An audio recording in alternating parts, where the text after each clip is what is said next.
yeah, I just want to let everybody know, coming up at the end of March, we're all going, well, I forget how many of us are going to be attending, but we as a group will be attending GaryCon up in Lake Geneva, Wisconsin. So if anybody out there is going to be in Lake Geneva for the same for GaryCon, we will be there. We'd love to meet you. We'll be doing a kind of a meet and greet social session at Topsy Turvy Brewery and Tap House downtown on that first Friday, and that'll be from 5:30 to 8:30 or 9 o'clock or whenever they close. So we'll be paying for everybody's first beer. So come hang out, come meet the group, and oh yeah, we'll be yeah. So Tim will be running a one shot there, and then pretty much immediately after that, I think they shut down all the games at around 5:30. So immediately after that game, come on down to Topsy Turvy and come hang out. I'm sure there's going to be some live music that they have there, and it'll be a good time. Yeah, I'll bring some board games and some other stuff. But yeah, it'll be good times. And with that, I'm going to send it over to Pete, and we can start this amazing session.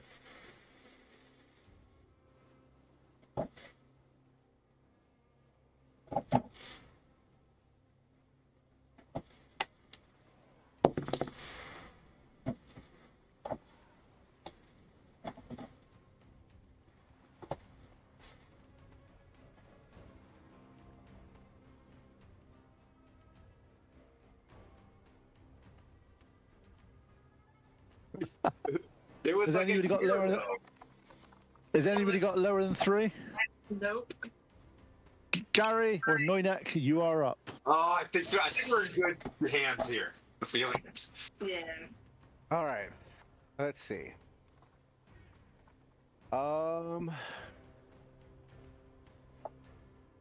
We found out that Artemis Kimber had been expeditioning, looking for items to help mankind before he went missing.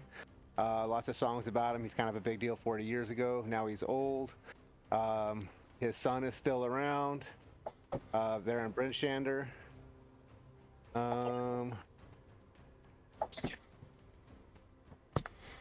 He's looking for his father's final resting place. Says he heard a rumor of Artemis having a home in Waterdeep. The Ring of Winter was mentioned several times when we saw Droopy and her crew coming. Yeah, but we're not 100% sure if that's how she was doing it, making her little mess. I don't have videos.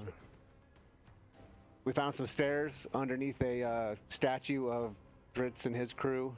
And while we were down there, the spectral image of Bruner Battlehammer gave us all some goodies. Tim got an Onyx dog figurine. Moriana got a parapet of wound closure. Noinet got gloves of thievery. Bork got a helm of comprehend languages. Sleep got arcane grimoire. Zora got a +1 maul of lightning, with the qualities of a javelin of lightning. We killed Droopy, which was kind of a big deal. And she dropped all kinds of good stuff. I'm not going to read off the whole list. And it's, a whole bunch of people died, but the ones that we know survived were Devusa, Sirik, and Bengal Snapplefoot. All of them got beat up pretty good, but they survived. Now we're having a little meeting of the minds, trying to figure out if we're going to go to the burial mounds or Waterdeep next. And that's what I got. Yep. That was very good, and have inspiration that you can use for the party for this time. Well done. That was fantastic. Great job. Last session, you did earn quite a lot of loot, which is always a good thing. It means it makes you stronger, and I can put stronger monsters against you. Right. You spend the evening with a mix of emotions. You survived. Majority of BrynShander survived, but there's parts of the town that are in ruin. Talking amongst yourselves, you are deciding whether you are traveling down to Waterdeep to see potentially some information about the a Ring of Winter. As you're discussing this, the door opens to the inn. Some howling wind rattles around the inside of the tavern as the door is shut. Man walks in, covered in fur, head to toe, ice dripping off his coat. He takes it off as he puts it down. Tim, you recognize the armor of someone that is in your order of paladins. You recognize it, it's got the tier symbol brazened on. He introduced himself as Sir Godfrey. And he looks around and he walks straight up to Tim, clasps his hand on his shoulder, and says, I arrived too late, but it looks like I wasn't needed. The heroes of BrynShander, as that's what they're calling you, has amazing. Are you staying long, or are you journeying elsewhere? See, we're post long rest, or are we? It's still with tankards of celebratory. So you're still slightly before the long rest at the moment. Okay. Everybody else is with me. We're all in the same Yep, kind of spot. you're all I'll there look together. back and say, well, you know, it really depends on where everybody feels. I think we've become a team, but there's a lot more going on to this. This was just an initial wave of something, is what we feel, and I think our journey, Sir Godfrey, is making us push back south. And I'm so glad that you're here. If you didn't arrive too late, this place needs someone to protect it for sure. Well, Over. I was sent up here to do what I can. Have you noticed? Have you found another of our brothers around here, Sir Barnard Naleith? Yes. And I'm Sir Tim would definitely remember his name a lot faster. But yeah, I'm tracking the Order of the Gauntlet. Yep. Paladin has fallen. He's, buried, in keypad 1, and he's over here.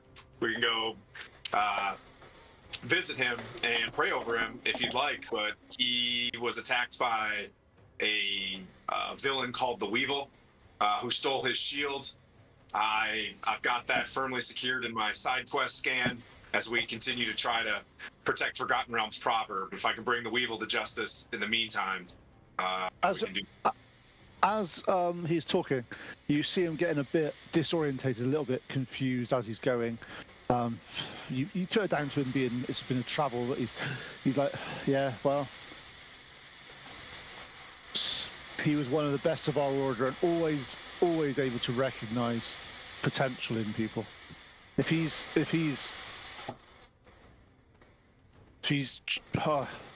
chosen you, that's always a good thing. I won't let you guys down. I've always, aspired to be Order of the Gauntlet and be knighted myself, like you, Sir Godfrey.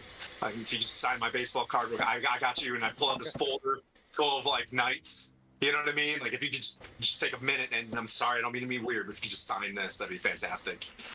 Hey, thanks for the donation, Coco. Yep. He looks at you, smiles, says, I'm not the only one. I've only just met you, but from what I hear, you're well on the way to becoming a true member of our order. Look over at Moriana, and get like a Naruto wink, like, all right. Well, I'm going to keep, steadfast. It's not just me, though. I'll be perfectly honest with you. I'm just one piece to Noynek and the Revengers, and I make sure it echoes against Noynek, and the Revengers. This is my fantastic family that I have grown into since leaving Waterdeep. And I introduce, I'm like, this is Moriana, fantastic, powerful druid shifter. She's, heavy with them wolves. I point over it. I was like, don't make eye contact. But that's Noynek. He's a gnomish rogue, deep gnome. And then we've got Zora, our barbarian. She's bear totem, which is pretty awesome. And then I pat Bork on the head. I'm like, he's gonna be a full plated up knight someday too. We got Bork down here, and we've got Fleet, our flying friend, our noble wizard that's been helping us out. And honestly, we've become very, very tight. Well, it's good that you say that. Strength does not lie in the solemnity of the individual, valor of the knight, or cunning of the wizard. It's the unity of our true fellowship, which you guys have done. The collective prowess, we find true essence and glory. Each of your member contributes their unique talents. Without that, you would not be as strong as you are. Truly, it's an honor to be amongst people such as yourselves. I will do my best to stewardship and look after BrynShander and ensure that it progresses. Where are you off to? I know you're going south, but what is your plan? Last time I had for my notes is Waterdeep via Raven Rock. There's a looks like a burial mound that we more often than once have come across to visit. That's got some Uthgardt barbarians, and those are the not chill ones from what I'm tracking. I'm looking around with the party. Those are the not chill. The reg heads are the good ones, right? And I'm just kind of like thumbs upping. There's Uthgardt barbarians potentially at the Raven Rock burial mound that we need to just at least investigate. And we were given a writ that if there's anything there that's valuable, we can use that for our quest against the break of the ordning. Words. Oh yeah, that's it's a noble quest indeed. He turns to the barkeep, puts a small bag of gold, and says, "Whatever they're after, it's on me for today. They've done well, and obviously will help rebuild this place back to this noble establishment." And he looks around a little bit. Back to what it was. Back to what it was. Yes. Here. Rumble. Toot, toot, toot. Yeah, cheer. Small sparks. So you retire for the evening in quiet sort of contemplation that a deed has been well done. During the evening, see, this is where I love putting you guys on the spot now. Each of you just have a little conversation about what you feel has gone well the past few days for yourself and various things.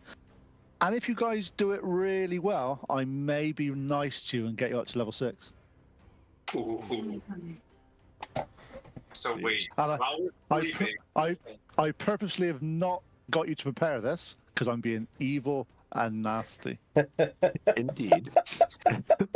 It's Wait, a new a Pete. New year, new Pete. Wait a second. Do we have It's to? 'cause Do we have to Tim write did- speeches? No, you don't have to do that. This is about Tim did- or just as a character thing. Character thing. This is as your character, what you've feel that you've grown, feel that you've achieved, or what's worked, or even any regrets you have that it's not gone quite what you want to do. I'm not expecting a massive thing. Just like 3 or 4 lines. And I know we've got an author here, so All right. no pressure. I'll go as Pleat. Okay, please. As Pleat. First started this as a bit of an entertainer and like try to didn't take things as seriously just because came from the circus wanting to entertain folks, which he still does. However, he also wanted to entertain adversaries at the wrong moment. Sometimes it worked, sometimes it did not. So he took value in seriousness from others, like from Noynek, right, and also from Tim. Charging into battle and really being there for his teammates, and also something he wasn't really too involved with, or something he didn't really think about too much in the past was self-sacrifice. When he took to the air twice to give people a head start, even to at great risk, which he normally wouldn't have done, but now he realized that it was valuable and necessary. So he's kind of grown out of his shell. Yep. Well done. Thank you very much. And who's up for next? We're going to start calling names. Absolutely. So Bork, so when Bork was, came back to life with Lady Gariel, he's extremely naive to this world. He was created to just be a companion on the ship that he was on, and throughout these last, what has it been, a month or so together with this group, he's learned a lot about friendship and companionship and how to be a friend. But there, that friendship has come at the cost of, having to do battle. And he's kind of realized that he doesn't add a whole lot to that fight. And from realizing that, I think Bork wants to try to become a little more, have a little more, find more ways to assist in battle than what he's able to right now. Aside from just, raw and slaps on the butt and a small heal here and there, he needs and a large paella pan. He wants to be able to help the team more than just that. Makes sense. Anybody else ready? Yeah, I can go. Okay, Gary, got a 9-neck. I'm just being honest. I'm ready, but I'm just being. Here, so it looks like I'm looking at the camera while I read. All right. So Nornek has started to understand that it's okay to rely on friends. He still doesn't feel like he is able to carry his weight, but he also knows that the best way to get stronger so he can carry his weight is to kind of lean on his friends a little bit while he grows.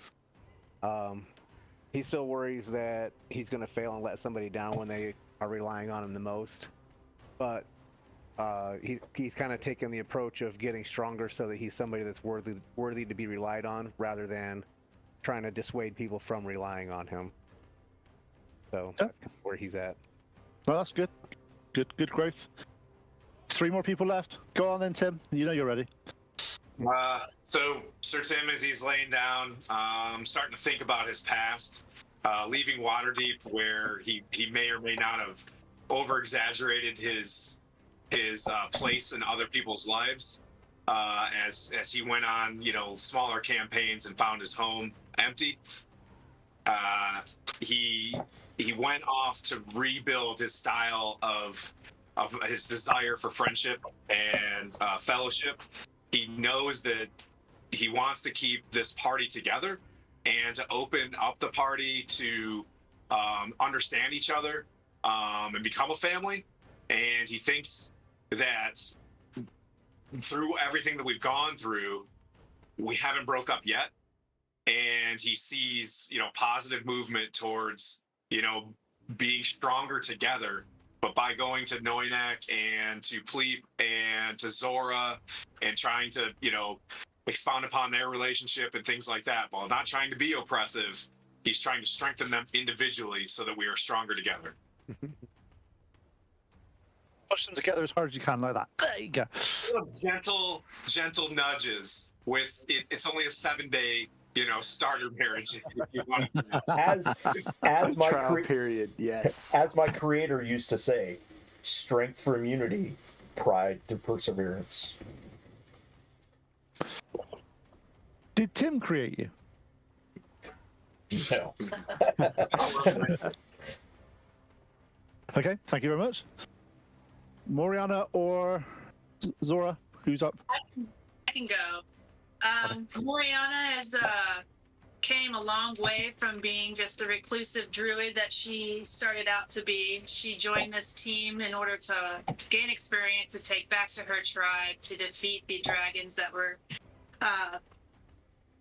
challenging her land. And in this time frame, Moriana has learned to use her animalistic abilities to help my teammates transport faster and communicate with all creatures around us, both animalistic and not, to create a team environment and inspire them to come and work together for a common goal. That's a pretty Well good done. dream. Solid It's a dream. dream. Good dream. Or I don't know. Whatever it is. Contemplation. A contemplation. Yeah. And last but no means least, Zora. So of course Zora, she signed up because the circus is kind of going away with the war in the land, and she was just looking for some coin. Happy to go along with her buddy Pleep, right? Because strong friendship there, but not many other friends, because within a carnival, within a circus, it's kind of every person for themselves trying to earn those tips. And sometimes if you pair up, like with her and Pleep, there's an opportunity to make a little bit more money. So when she joined this, it was very much the dynamic duo and kind of not so much with the rest of you guys. But since then, she's built bonds of friendship. She actually broke down and finally admitted she's friends with Tim. Kind of working on Noynek. Super easy with Bork. He's just happy, outgoing little dude. And then like a little bit more with Pleep, and that's gonna have to be something I guess we explore, because gosh, I don't really know what I'm doing with this now. And then finds out that it's not just the two of them, but there's a whole family she potentially has out there. So opening up a whole world of bonds and friendship that she didn't really know about. And from her first couple of battles with the group, where she's like, all right, it's entertainment. Nobody's going to sandbag me and everybody's going to jump into this lift, right? Like, oh, that's not how this really works. She's learning how to fight real battles and not just what happens within the circus arena. Nice. Bold strategies. And on that note, during the evening, you are contemplating this, you are thinking how well it's done. You do wake up in the morning with a nice warm glow in your chest, and level 6 has happened, so you can do this whilst it's not urgent, you can do it as you're doing it, so it's not Right no panic. Right now, let's take a break. Let's take a 5-minute nap. You're not getting plate mail yet, Tim. Need this. Calm down. I still have chain mail here. So that being said, can I look around for split mail in the morning? I have a little bit of cash on me. See if the dwarves have something. Before we leave, I'm going to talk to Conrad and be like, hey, I don't want any of your fallen dwarves' armor to go to waste if you guys have anything. Yeah. You can certainly try in the morning. Yes, you can. You've gone to the morning. So mean.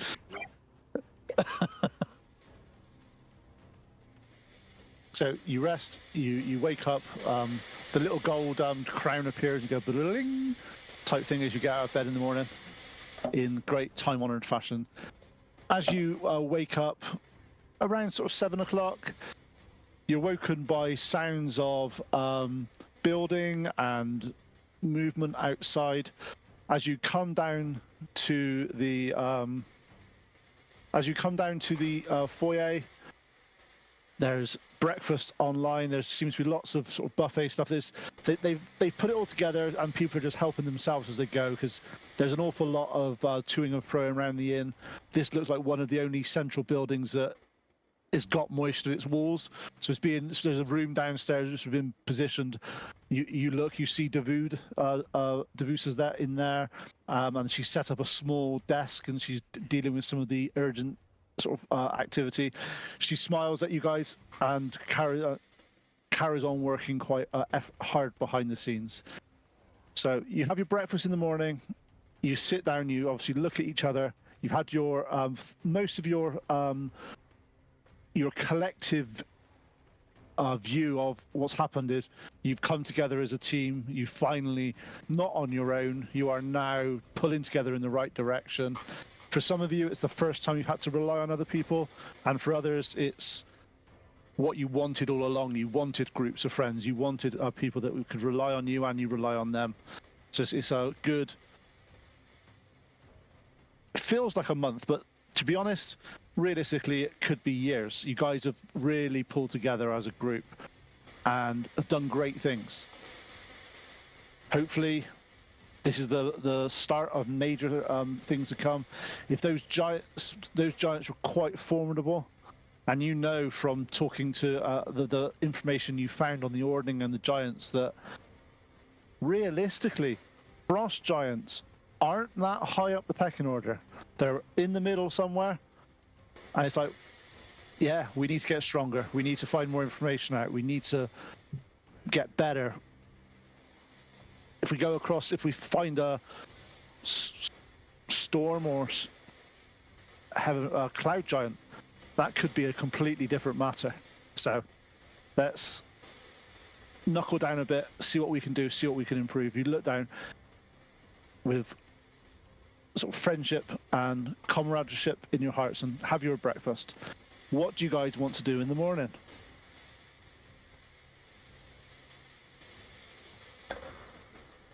Rather than staying in the tavern overnight, I probably would have gone back to Bingle Snapplefoot and would try to talk to him about his tinkering and see if there's anything that he can do to potentially manipulate or change my programming in a way that would help, kind of like I said, to help better assist be more helpful to the group in battle during that long rest.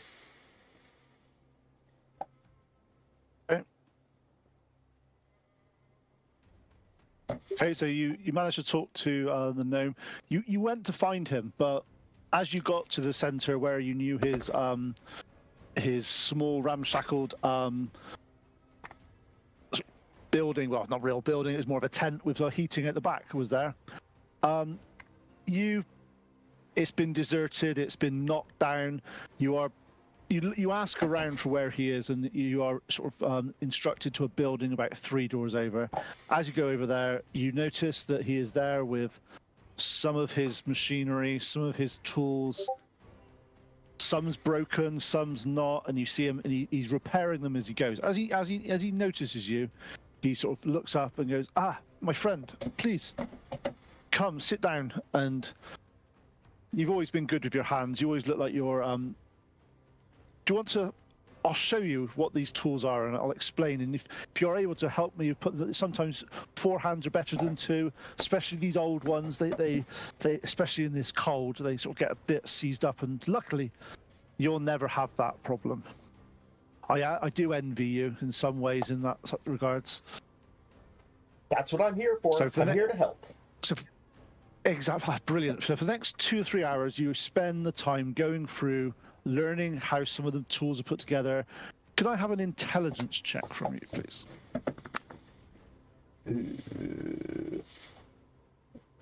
The 11. That's fine. So you go for it. You're picking up this a lot easier than you thought you would be. It looked very complicated when you first started seeing it, with all the cogs, with all the various. Then you start to go through and break it down to its easiest principles. And this guy is a really good teacher. He explains it into such calm, concise. He teaches you the KISS principle, which is keep it simple, stupid.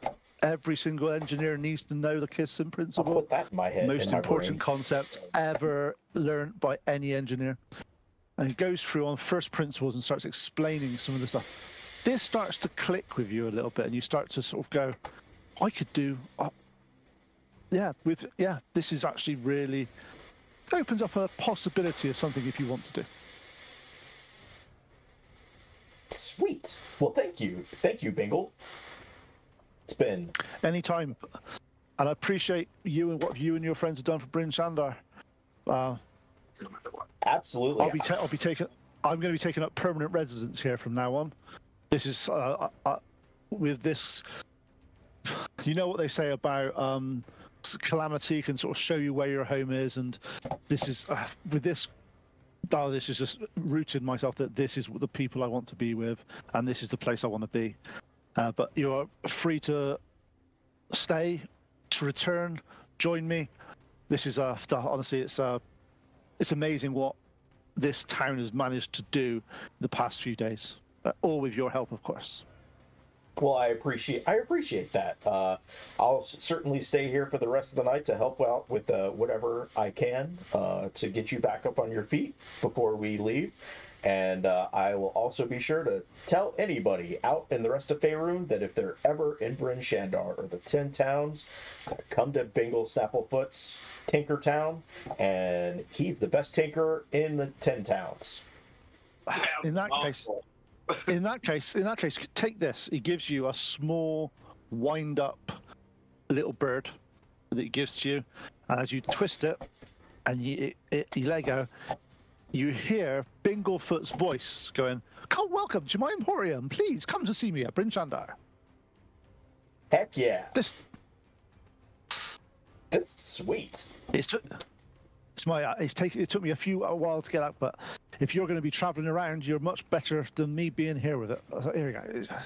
Please be gentle with it. Absolutely. Put it right in my pouch and continue on tinkering. So you've done that. Perfect. You tinker away. You little tinkerer, you. God.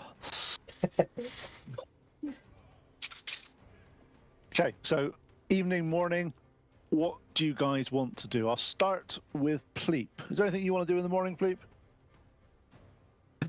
So this kind of go over, maybe not total detail, but the consummation of our marriage.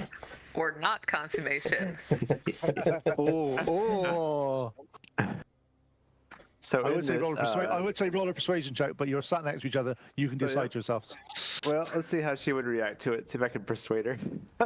So, from my understanding, my people's culture, that in my head, and how it's working, is that I would have to do like a bit of a peacocking, right? Bit of a show of feathers. Have the wingspan go up and kind of bob my head quite a bit, ruffling my my feather butt. while definitely trying to impress. So before stripping off any clothes or anything, but a little bit, so just to show off the feathers, especially when I puff up and show the feathers and frill out the feathers on my head. So, and then quick question: Did we hit level 6 before we went to bed, or when we woke up? When you woke up, you're level 6. Okay, all right, never mind. But so when doing this, I tried to impress her more than I ever have in the past. And did it work? I am impressed, if a little bit. I'm not really sure what's going on. I've never seen you do this little thing before. I'm totally envisioning what's that little bird that does the little dance and then kind of brings its feathers around or whatever. I'm totally between that and a cockatiel's little thing coming all the way up and the feathers go out in the back and yep. I'm confused, but impressed, I guess. I guess another question is, do I succeed then? Or has it been consummated? I guess so. Or did we cuddle? I don't know. So in cuddling, I realized she's... It's the wall. Keep it down, I'm trying to pray! It's okay. They're in a room that's far enough away from you guys. They don't distract you. They're in the honeymoon suite. Okay. You're trying to pray, and I'm like, "This is what you get, Tim." You didn't think you could hear an Aarakocra whistle, but you did. So yeah, that was my evening. So I woke up the next day and realized that wow, she's a big lady. So he was definitely the little spoon. Yes. So I asked her next time, I have this cool spell that we could use, maybe bring it down a little bit. My size a little bit. We'll It's see closer. what happens. All right. Okay. So, yeah, wake up from that. Nice. Okay. Moriana, what do you want to do? Oriana wants to, after walking around and tending to the injured and helping any way I can with that, I'd like to maybe search to see if there's any kind of research in the town of the Raven Rock, and see if there's any information I can learn before we head that way. Okay, could you give me a history check, please? It's kind of like a researchy type thing. It's what you generally use for that.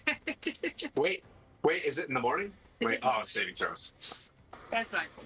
I think that's like a 3, probably. Okay. To be honest, you go through it, you're looking through the books, trying to get the information. There's no one around to help you because they're all out busy doing stuff, so you're just picking up random book off shelf, going, right, I'll find some about Raven Rock.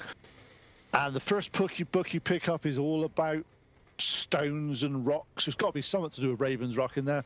You spend the next 20 minutes going through this geology book, and nothing says Raven in it whatsoever. And you're like, well, that's just, no, there's nothing.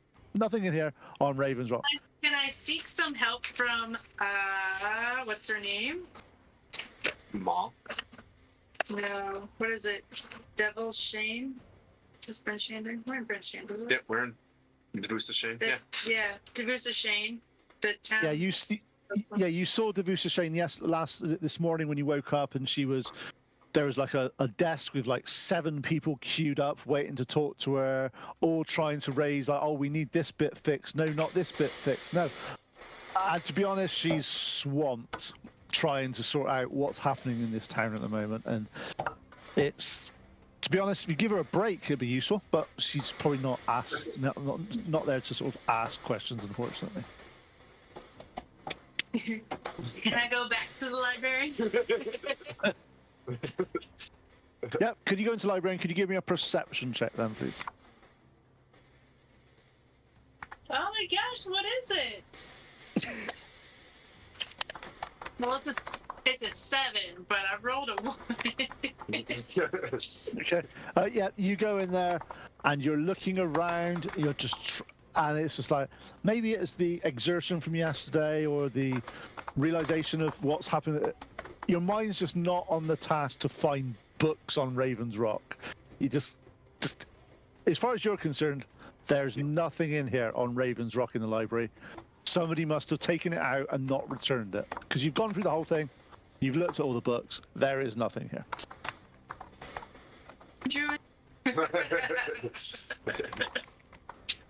So, unfortunately, you go back, you've had your time trying to find stuff, and it's... Yeah, you've had a nice look through some books. All right, I guess I'm gonna get some breakfast now. Yeah, you have some breakfast. Don't worry, the dice hates people every time. It's really annoying. It's so early, you know. I'm just not with it yet. Yeah.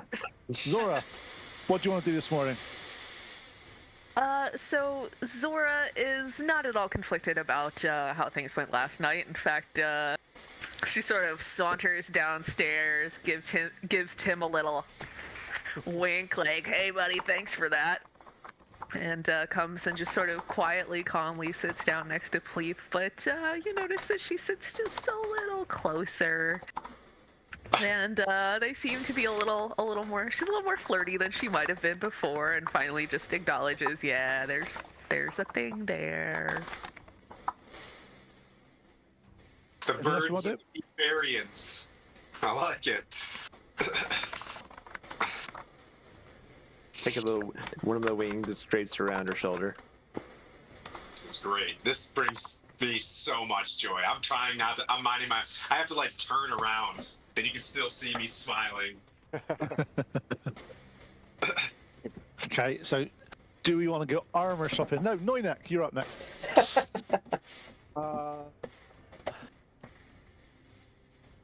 I would like to go look around for some nets. So I don't know how to play this out, so I'm going to go above the table a little bit. Noinek has $4, and he doesn't want to ask anybody for money, but he also doesn't want to steal stuff. So The things that he needs is just thieves' tools and a net or two, is what he's looking for. Have you not got thieves' tools? I've got one, but Okay, thieves' tools are really expensive, and I mean like 25 bucks. extortionately expensive. Yeah. Just to let you know. So I think nets we though. could probably find at some point. Yeah, we can sort some out. Nets, though, definitely. When you talk to Ogden in the Calvin's Comfort, and he recommends if you go and talk to. I know we've steered you away from this guy before because he is the best blacksmith in BrynShander. However. You're not after metal, you're after netting. He's actually not that bad at nets. So, Okay. just go and you might need a bit of reminding that you're the heroes of BrynShander, and but I'm sure he'll recognise you by now. But go and see him. I'm sure he can do something there. So he turns to you. So you're looking for some like fishing nets, are you, to sort of go out and sort of help, sort of. Is that the sort of nets you're after? Yes, I think. Oh, okay. Yeah. So if you Black Iron Blaze maybe would help you, but also you've got friends. You've already talked to Barton, which was the hooked knucklehead. He's the where all the fishermen go and all that. And if you're after nets, you're not going to get better than fishing nets. Okay. So yeah, I'll go kind of saunter around town and do some shopping. See if I can find a couple of nets. Okay, so you go and see Garn. Garn is out there smacking away on his cold bit of iron as he always does in his shop. He turns to you and sort of goes, hero of BrynShander. I need to put a plaque up. Oh, please, come in. You're welcome. Shop at my shop. What can I do for you? You after some new armor, some shields? Oh, you don't look like the sort to have metal armor. I've got a new set of splint mail I've just made. No, I'm pretty well set on armor, just trying to stay mobile. I was actually interested in looking at some nets and maybe some lessons on how to cast them properly. Well, I produce a lot of the nets for the fishing community. What do you mean by what size nets are you after? Are you after sort of they come in all different shapes and sizes. As big as my little body can toss effectively. You're looking at like a casting net that you'll go out and you can. Oh, okay, I get where you're coming from. I might have something. So he goes out the back. He starts to look around, and he manages to come back with 3 nets.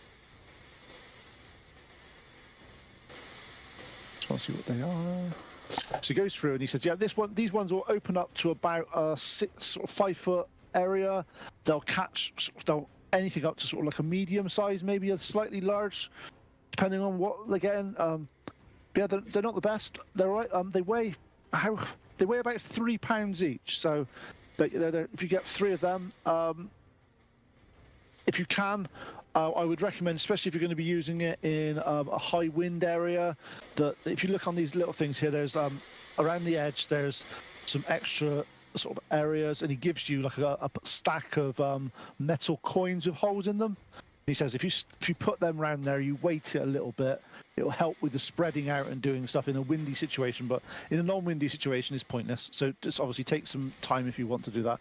And obviously for an esteemed member of hang on, you're Noinek, aren't you? It's like Noinek and the please.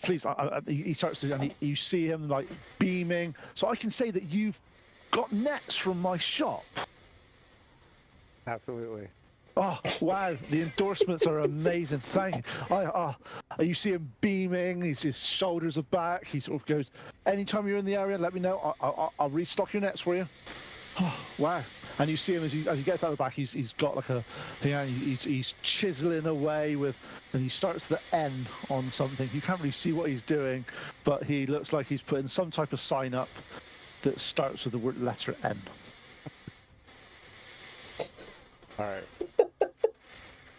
So you go back, and then he tells you to go and see Barton at the Hooked Knucklehead.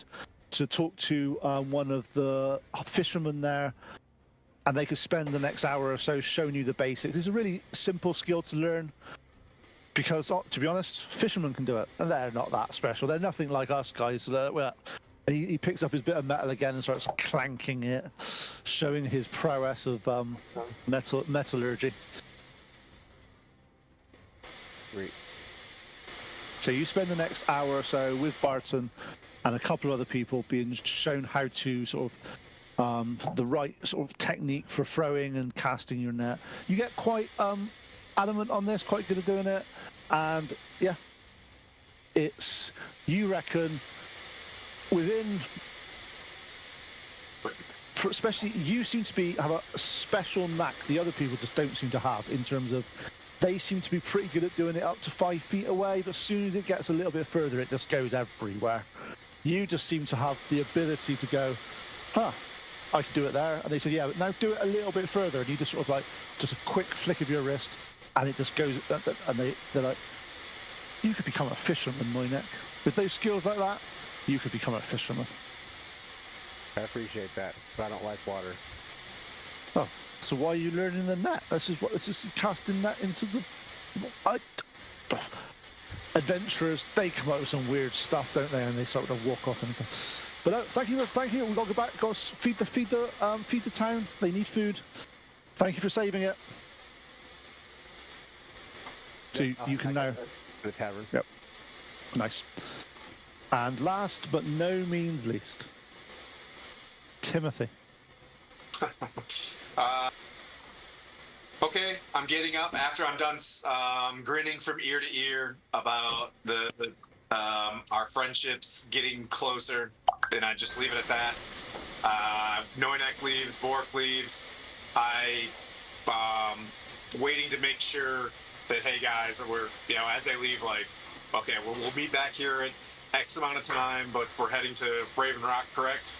Just stay on. Okay, I see some nods, and I'll link up with Sir Godfrey, ask him if he wants to go meet Conrad, because Conrad came down and he's a power influencer in this area. Probably be a good idea to meet him. I'll go meet Conrad, and in the meantime, Conrad, thank you so much for your support for BrynShander. It was selfless of you guys coming down here. I pray over his lost comrades and let him know, just, strictly business. If there's any armor, specifically splint mail that I have enough to purchase available, it would be useful going forward in solving this crisis amongst the giants. Basically, that's my selfish take, is I'm looking for armor as well, but also trying to bolster the relationship with Sir Godfrey if he's going to be a leader in this area, and praising Conrad for helping out, because they do get left to the wayside often. So Conrad talks to Sir Godfrey, and they're getting on really well. Conrad looks at you up and down. He's like, only armor I've got on me is size for dwarfs. However, follow me, lad, follow me. You see him, he takes you through the streets of BrynShander. You go up towards the wheel. You're escorted into the wheel. Rendrill's there with his normal sort of happy faces. Welcomes you back, and he's like, what you've done for the town is absolutely fantastic. As he starts doing his normal small talk, his normal sort of little bit of banter, a little bit of stuff. Halfway through, you see Conrad just go, right, here for business, mate. Stop it. Right. We delivered some armor a few weeks ago. It's been out the back. You've got it on the shelves yet? And he went, oh yeah. He goes round. You notice it that from the last time you were in here, Tim, that it was the area that you looked at and went, "Ooh, that looks really not. That's like." But you decided you couldn't get in there because you didn't have the money. You see Conrad walk up, look over one of the sets of splint mail, gets a small dagger from his belt, and scratches the front of it. And goes, look, it's been damaged in transit. It's worthless. You don't sell that with my name on it in here in this shop. You see Rendril just sort of shake his head. Right, so that means, yeah, okay, so I'd better sell it for cost then, really, and I. He goes, and Conrad goes, yeah, that's 50 gold's worth of metal, that is. 50 gold's worth of metal. You're not gonna barter? Oh, what's Exactly that. We add 5 gold pieces. I gave him 55. And I look over my shoulder to see if Pleep's watching. Of course I am. I saw that. So it's 50? Yep. So you have seen, apart from the small little scratch, which I'm sure will buff out. No. I'm keeping Conrad Braun Anvil's scratch on this armor forever. But yeah. Yep. Another Yep. Pokemon card I just put in. As you start to look at this, and it's probably one of the most set of exquisitely made splint you've ever seen. It doesn't do anything different. It just looks particularly nice. And as you start to, you see Conrad go into his inner pocket, pull out a small medallion with the tier scales on, gives that to you and says, wear it with pride, son.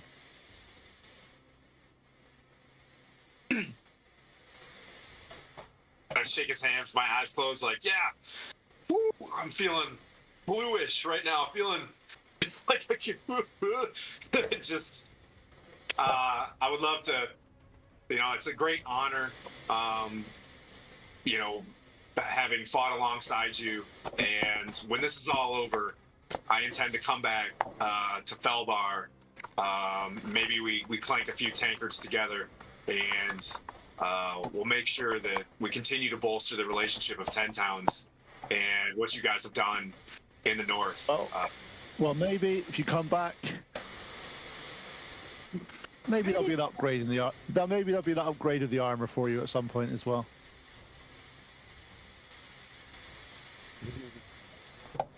Awesome. But that'll be at cost price. Fantastic. So what you're saying is, and he looks up into the clouds, it's going to be a long time for plate mail. Got it. And then I'll mention to Sir Godfrey this feeling that I got, which is my aura of protection, and try to, something happen where I'm feeling extraordinarily loyal and protective to my party, especially when I'm in and around them. I'm not sure what came over me. I've had some dreams last night about Tyr, and I feel that every time any one of my parties within 10 feet of me, they get +2 to their saving throws. So that seems pretty tight.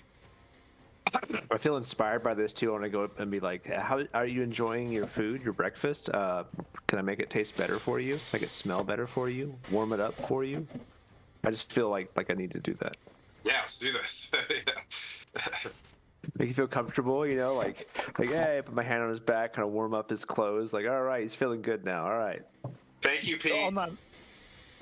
You're welcome, Tim. So on that note, let's just go around each of you just to make sure to see what you did for this level, just so people are aware. It's just easier to do some stuff. So Tim, did you take Rogue? No. No. Oh, okay. Okay, Paladin, right, okay. Okay, Moriana, did you take Druid? Yes. Okay, cool. Bork, did you take Bard? No. Oh, what did you take? I took a level of Artificer.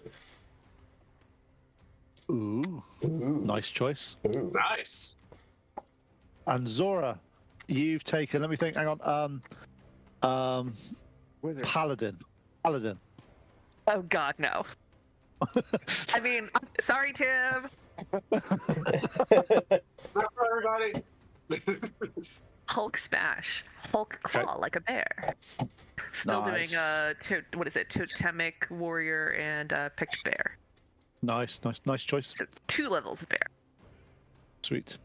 And Philippe's obviously taken sorcerer to go with his charismatic wizardry.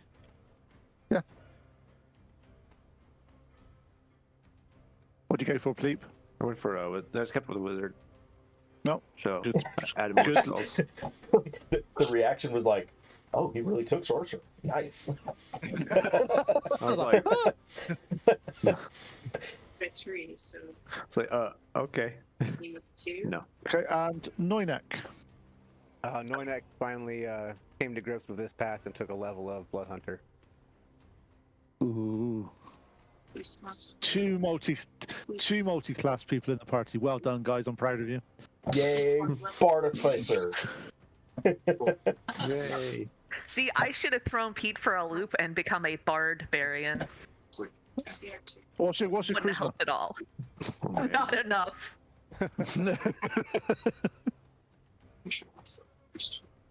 Okay. So you spend the morning collating your stuff. So Tim came. You're in the inn, sorting out your stuff, deciding when you're going to be leaving. In walks Tim. As he moves his cloak, you see a nice set of shiny splint mail. Some will nice dig gear, it. sir, Tim. I With I'm the blowing up, everybody. Biggest smile on Tim's face. He's got that drip. He's got that riz. Out of the background, you hear. But no lie, I literally just learned, and this might be for other boomers in the chat. Riz is from charisma. I had no idea until literally last week. Okay, boomers, we know a thing. I just learned that now. So there we go. I heard it used until she just said it. And I don't know. No. I have teenagers living in my house. I have to catch up. Me too. Mine are just behind, I guess. We're out here in the sticks. No, it's okay. It's that same one as like, I all hope everyone's vibing with this at the moment. That is what you want. It was just... Okay, so you're all together. You've all got your information together. You've talked to various people. I think the idea was to go from here to Ravens Rock. On your map, you start to look at where you need to go. It looks like quite an arduous hike of about 5 to 6 days. It's up and over one of the more steeper parts of the Spine of the World. And you are given directions. It's hard to miss. Head towards the second fissure that way, and you notice you can see it from miles away. To go over that ravine, as you get over the top, there's a second set of smaller mountains in front of you, and at the highest peak there is where Ravens Rock is, and if that's your destination, it's about a third of the way to Luskan, and that's sort of where you need to go, and it's en route to Waterdeep from where the location you are. So it does make sense to go to Ravens Rock to see what's there and to potentially find some more clues to what's happening with this wonderful, wonderful storyline to do with giants. All I heard was uphill in the snow both ways. Mm-hmm. No, you'll go uphill, then downhill, then uphill. Yep, so both ways. Then downhill. Yeah.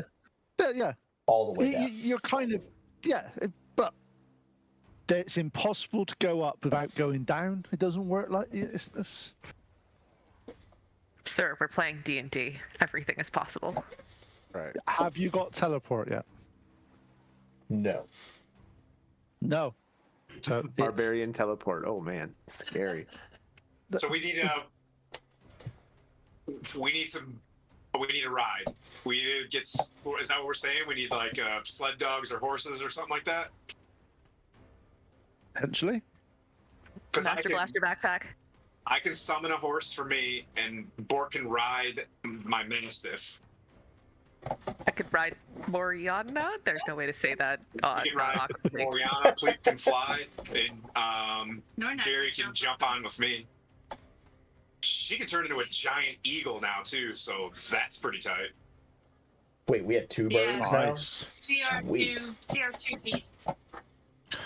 What's the strength on the bird? giant, an eagle. Yeah, I'm a big girl. Because the way it works in D&D is if you look at the strength of the flying creature, you can then look in at how much weight that person can actually carry. As long as you're not over your maximum limit, you're able to fly. 16 plus 3. So that's so. 2 seconds a minute. Strength scores lift. I need that chart, by the way. When you see that asking for a friend, DM. Yeah, okay, I'll find it for you. This is my favorite part of Dungeons and Dragons, by the way. Like prepping to go to a place and how we get to a place. Uh-oh, he found a squeaker. And so she's 185 pounds and 6 feet tall. Sorry, it took me a couple tab clicks to find that. Yeah, it's not easy, is it? So can you carry 185 pounds, a big girl? I don't think it's 16. I don't know. How do you calculate that? He's That's doing why I'm just trying to work it out now. Right, so strength. So I have 14 strength, and I can carry 210 pounds. Oh, then we're probably good. Yeah, for one of you, this is where it depends on who's doing it. You see, it's I can't seem to find it at the top of my head. I'll find it in a bit. We'll sort it out. So we got. Let me make sure I got this. So Seriously. Tim's If got a you horse. carry five, so basically 5 times your strength score, you're encumbered. So heavily encumbered is. So 10 times. Yeah, basically it's 10 times your strength score. So you can go 160. Yeah. It's heavily encumbered. Are you looking at right on your back. Are you looking at carrying capacity? Oh, But I mean, Carrying capacity. that's Sorry, carrying really capacity. Sorry. Actually, carrying capacity is times 15. Yeah. yeah. So, yeah. So Yeah, then 16 we're way times good. 15's. Yep. Does she go claws mode or does she ride on the back? That'd be pretty tight. She's just barbarian ride on the back of an eagle. I'm just trying to imagine this. I mean, it looked pretty sweet. And then me and the tanks are Bork and Could you make a Insert him on the harness? ground. Yeah, could you make like a strap harness for Noinak so it can go his little feet dangling on my chest as I fly? Oh, yeah. Almost be like, that looks extraordinarily masculine. You know, positioned to ride attached to an Aarakocra. You could just, you're like the ball turret of a B-17. Right, That's what I yeah. keep. Right. It goes- And you shoot with your crossbows, so you don't even have to do anything. You can just go pow pow pow Yeah, pow. pow, pow, pow, your psychic daggers. Yeah. This is, we got You big are- tank down here. I love it. When you're talking in about where you need to go, where you need to sort of get some stuff, and how can you do this, you are also explaining that far to the. I just got to find a map for you. There's a place called Fireshare, and Fireshare has a school of griffin riding. Okay. If you're able to convince them and able to afford it and able to do they're not cheap. Griffins are not cheap, but if you come into some money and you can sort some. They're used a lot around the sort of Sword Coast and the Frozen North as messengers, but I know that they have availability and they have if they are there. They do training, they do lots of stuff, and you can go through some various things like that. That can help you. It's that's- just trying to. That's Yeah, go farther south than Raven Rock, though. So does that keep us on Yes. our path? So if we go to Raven Rock to Fire Shear? I'm just finding the map, and I'll tell you. Okay. Tim, shut up. Got it.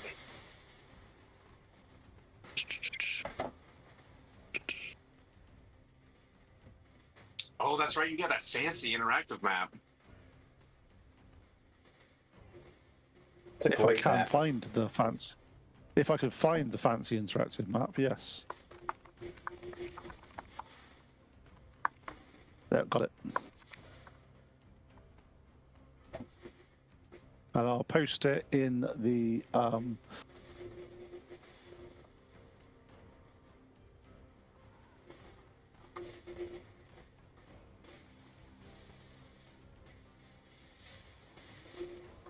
Start I see south it. down the high. Okay. Yeah, I've got it. So I'm just gonna put it. So basically, where you're going, you have a choice. It's a little bit out of the way, but obviously for this one, for future reference, you know it's there. But basically, from where you are, just put a little map in there. There you go.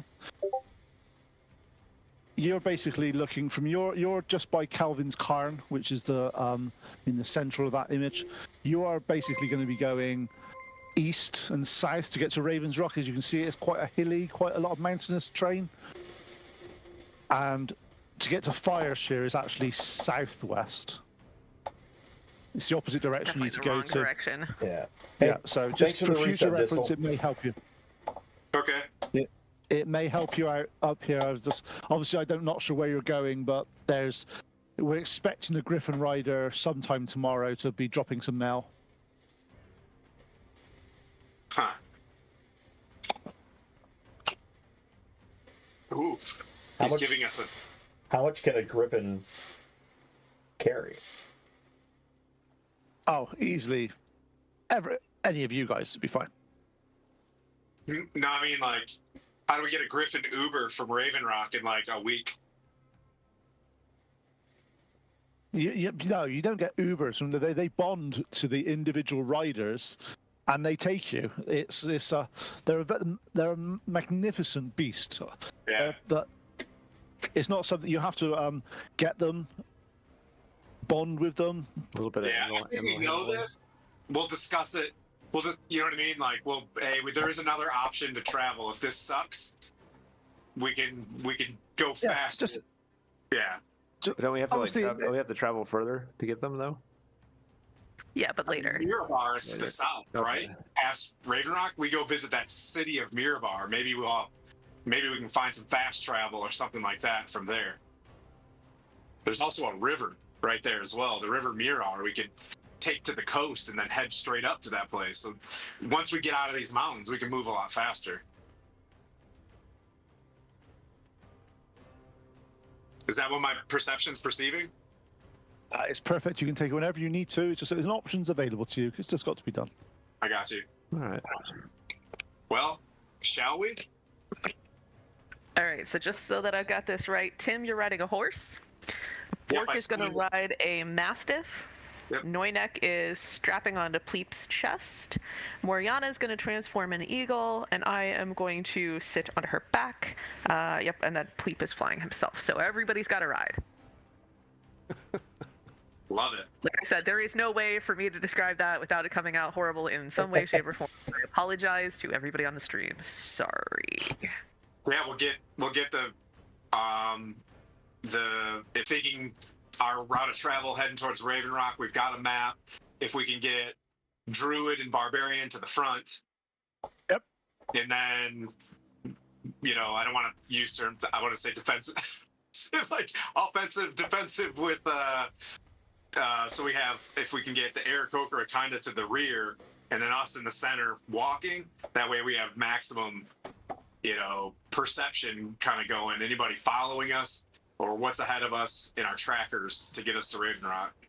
Tim, are And you then- saying you want persistent overhead cast support It's available? just trying to keep it, yeah. Keep it on the tape up as much as possible. Okay. So you pull all together. You manage to get some food or some rationing. You obviously still got quite a lot of bear sort of meat in your bag of holding. So you've got quite a lot of jerky of that sort of stuff. So that'll last you a fair amount of time. As you turn, you look back at BrynShander, and all you remember that the time was it only a week, maybe 2 weeks ago now that you first laid eyes on BrynShander, and it was this quiet town on top of this hill with wooden balustrade all the way around it. It looked quite imposing, but quite quiet as well. It was always morbid. It was always a little bit too quiet.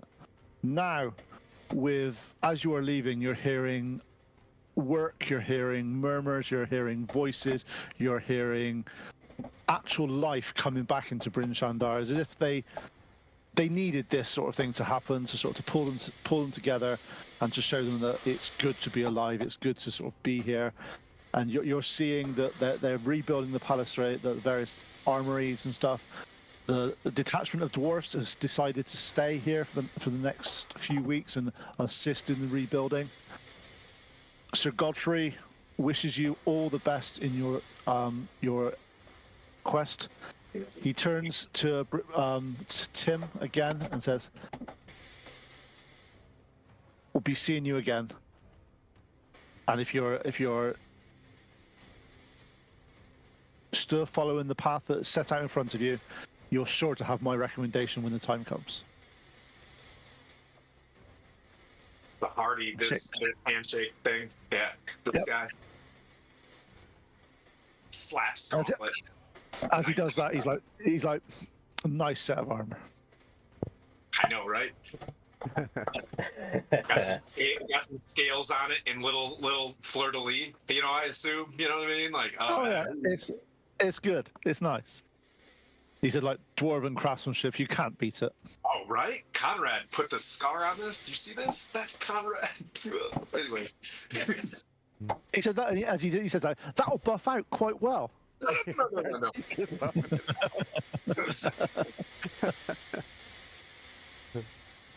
But wish you all the luck in the world, and hopefully see what's happening down south. If you're heading towards Waterdeep, look in at the Order of the Gauntlet. I'm not sure who's there in charge at the moment, because since what's been happening, yeah, it's there's been. I'm not sure if you're aware of what's been happening down south. Do you know the Tiamat's been defeated? Are we a date? Really? Really? Yeah. That's great news. What? Yeah. All right. Did we get a message on our stone? Our message stone? Anything from them? What? We should, You haven't actually. we should pass a message. If we're at, we should pass a message. We're heading south to Raven Rock. Hold on. You've remembered. You've got a message rock. Well done. The last message we sent was. Did you get? Have you been ghosted by the other Yeah, party? we said we beat the Frost Giants. We're heading to Raven Rock. Yeah. That's what we said next. We That's the last thing we said. haven't. My bad. We haven't sent anything back because we went to Tribor and have been busy. Yeah. It's only been like 5 minutes. That's the last message. Tribor's stuck in a 10-minute, 2 sessions in 10 minutes. Yeah. Yeah, so no, Well, we haven't heard anything back from those guys yet. Saying, well, the Well of the Dragons, the heroes of Stronghold, they've done a fantastic job. They've pulled. There's been losses, but they've pulled through. Tiamat has been banished back to where she came from. The chromatic dragons seem to be going and fleeing and going back to wherever they are. Here. But hey, it's been a great success for the whole of Furran. But they are nursing their wounds. There's lots and lots of carnage. You think what's happened here? Times that by 100 on each of the cities down south. They've lost a lot of people. They got a lot to rebuild. But now's our time. Now's your time. Go forth. Make us proud. But hopefully now there should be less dragons flying around and less incursions from those. But Waterdeep is definitely got to rebuild, and hopefully now that the heroes have returned, there'll be someone to lead them in the right direction to make sure that they're doing the right thing. So yes, wonderful times for Furran. But if you go when you go to Waterdeep, find the Order of the Gauntlet, Sir Timothy. Well, hopefully Sir Timothy soon, and then we can put this behind us and Hopefully these giants aren't going to cause too much of a problem, but with you guys helping, it should be a walk in the park. And he clasps you on your back and good luck. Have fun storming the castle. All right. Well, hopefully I'll see you someday. Definitely. As you are leaving, you notice there's a strange calm over BrynShander, apart from the rebuilding and the various works. But it's one of the better days. As you look back over BrynShander, you see the sun on a clear sky. Good omens on a start of a journey. As you start to head towards the second peak on the right-hand side, is where you've been shown to go. The tribe people from BrynShander has explained to you the best path you need to take. You need to go up on a ridge. As you get to the ridge, you'll see the V of the mountain. You go through the valley. You do not need to peak the highest peaks on the left or right-hand side. That's just... and this time of the year, avalanches and stuff like that should be at a minimum. Yeah, you should be fine. Just, you got your cloaks, you got your food. If we don't hear from you in, a couple of weeks, we'll send someone out to find you. That'd be great, thanks! That'd be helpful. Thank you. Yeah, we can do that. Because obviously it's a week there, a week back. We're not going to go out and see you otherwise. But, you're not coming back, are you? Oh. Well, also, send word when you get to Waterdeep that you've made it back, so we know you're safe. Otherwise, we'll see what we can do. Okay. Okay, so over the next few days, you're traveling through the snow in a tried, honored. You've got your cloaks. You've become, over the past few weeks, quite seasoned travelers of the cold weather, and able to sort of keep out with the more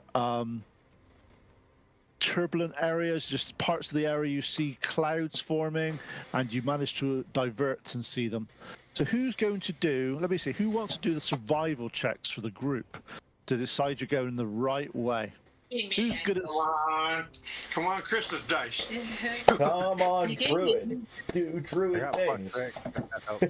Is anybody else good at survival, just to make sure? I'm half good at I'm survival. not bad. +6. I don't know. Okay. Well, +6? Is that what you said? Actually, so yes, you're good. I +2. hold on, before you roll that, let me give you a bardic inspiration there, lady. I would love that.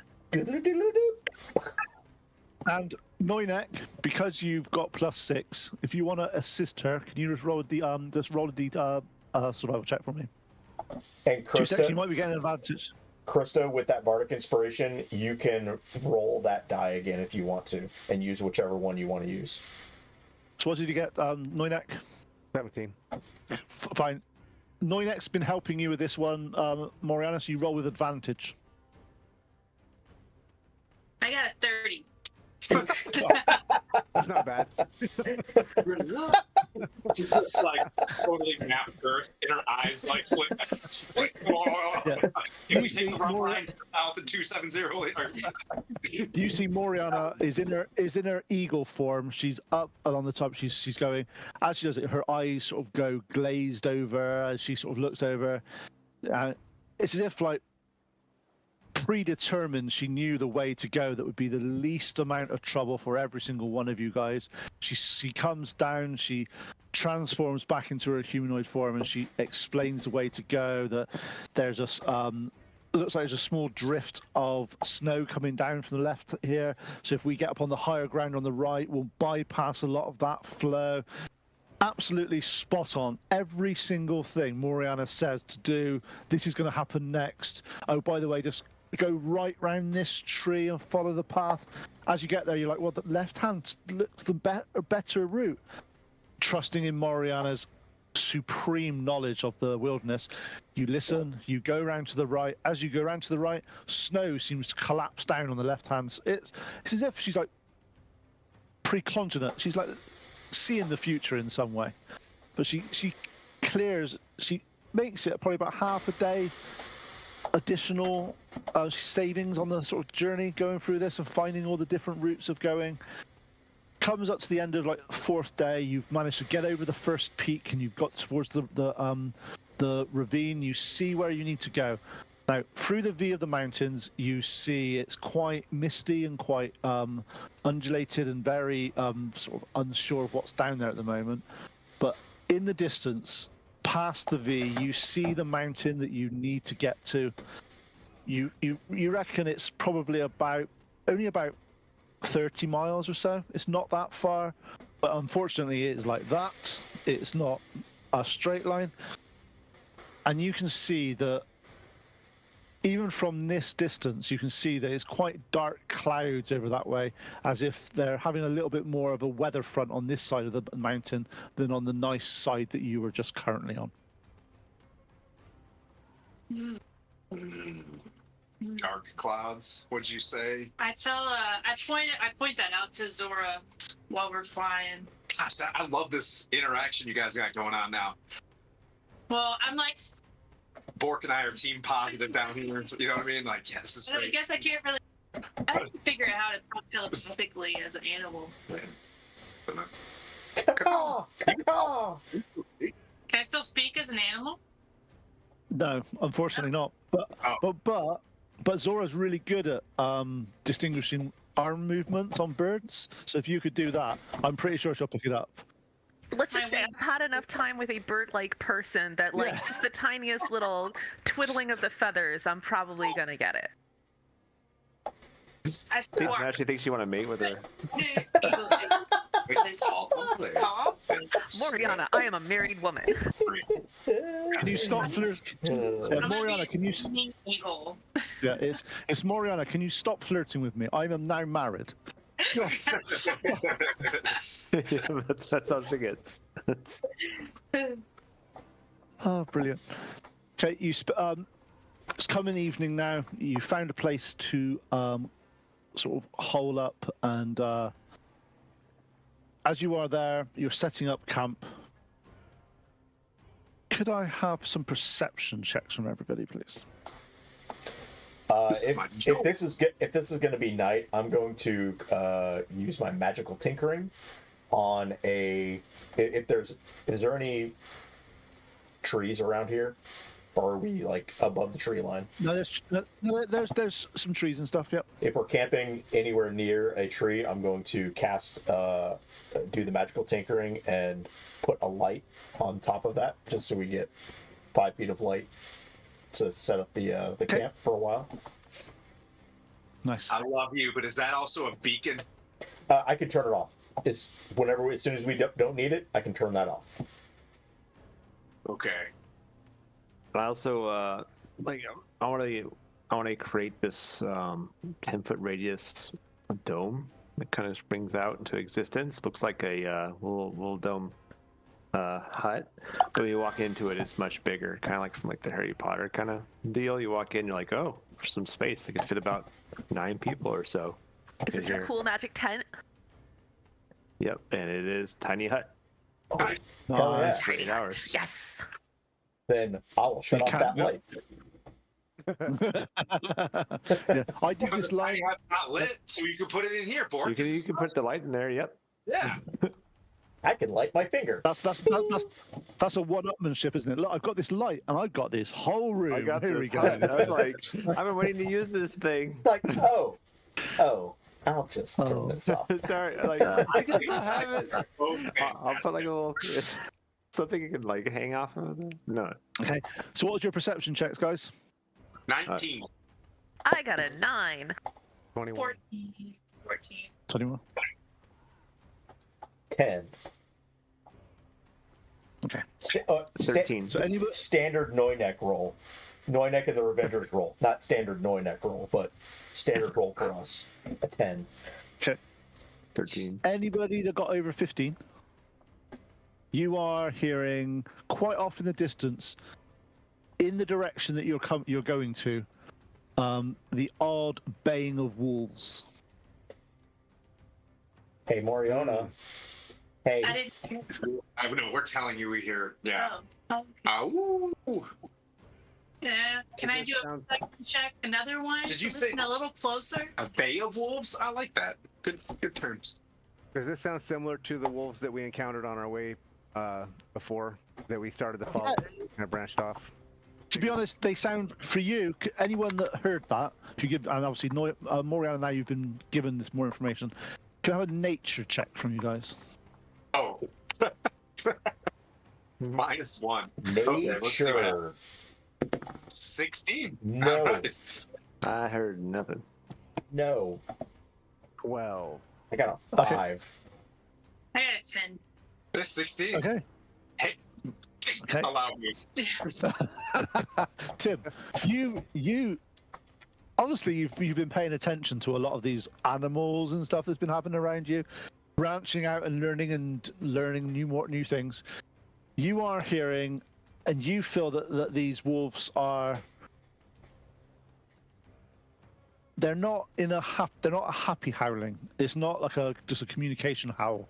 This seems to be a bit more territorial and a little bit more warning and don't come here type sounds. And it seems to be coming from the direction that you're going. Okay. Checking range on Divine Sense. Not far enough. Not far enough. I don't. But apart from that, that's all you hear. It seems to be quite constant whilst you're sleeping. Soon as the sun comes up, though, and it starts going around, the baying stops instantly. What can my perception perceive that? Oh no! So I don't know, guys. I get a feeling those wolves are not chill. Do you want to go around that sound to get to Raven Rock? Is there any way we can go around that? You're hearing that it's coming from at the end of the valley, towards Raven's Rock, is where you're hearing the sounds coming from, and you're at the moment you're only hearing them at night. Okay. Stay Alright. in the tent tonight. Yeah, we definitely conceal the tent really well when we. You guys are telling me, Yeah. right? It's yeah. And I would have probably some kind of knowledge of how wolves work. Growing Yeah, like it was like like that. You know what I mean? Sometimes it's ow, but this one had a ow in there. It was a bit of a. So I want to describe. Is everyone familiar with the tent? How it works? I'll describe it for people because it's easier for them to know. So say a circular dome, but it's gonna be any color I choose. And it's round snow. It's gonna be white, and then it's kind of opaque from the outside. But if you're inside, it's transparent. You can see all around you. I can't leave it. If I leave it, the spell will end. But everyone else can walk through it freely. So it's like one of those bathrooms with the one-way glass where I'm using the restroom and watching everybody, but nobody can see me go. Yep. Wild. Just like that. Yeah. So we'll set up the MG for max effective, range of fires and It'll stop. So spells can't come. So spells can't go out of it or in it. But you can do objects. So you could throw like knives or bow and arrows out of it, but they can't come in. Whoa! Yep. So nothing can come in. There's wolves around us. They can't come inside of it. And if somebody's throwing torches or something, they're just gonna bounce off of it. Well, It lasts 8 hours. Cool. That's awesome. Hell yeah. Level 6, baby. You're now at the. I say we move as fast as we can during the day, though, because those things are active at night. Agreed. Maybe we pick up the pace today. True. I think we're getting closer. Okay. So you reckon from here it's a good potentially 2 days or so to get to Raven's Rock from here? You should have taken 4 days to get here. You've got in about 3 and a bit through the wonderful sort of senses of Moriana. So how do you want to? At the moment, you need to be going downhill. You're looking around. It looks relatively safe in terms of snowdrift and stuff. So, but on that note, can I have a survival check from Moriana again, please? We'll give you all the advantage. You might as well have all the advantages you had last time because people are going to give them to you. 14. Well, you can roll again. You can get that 30 again. Oof. Nope. Not this time. Okay. You get a bardic inspiration, so well, never mind. Sorry, you get third. Are you adding them? Yeah. He's giving. What's your plus? What's your bardic inspiration other than reroll? It's a plus a D8. Okay. And you get to choose which one you want to use. Nice. Yeah, 19. You look around, you notice the far mountain that you're coming up to. The snow at the top looks a little bit. From here, you look at potentially that it could cause problems if there's loud noises or there's movement. The mountain to your left, though, looks like it's had a relatively recent fall of snow, and the snow sort of avalanche down, so it looks a lot more stable currently.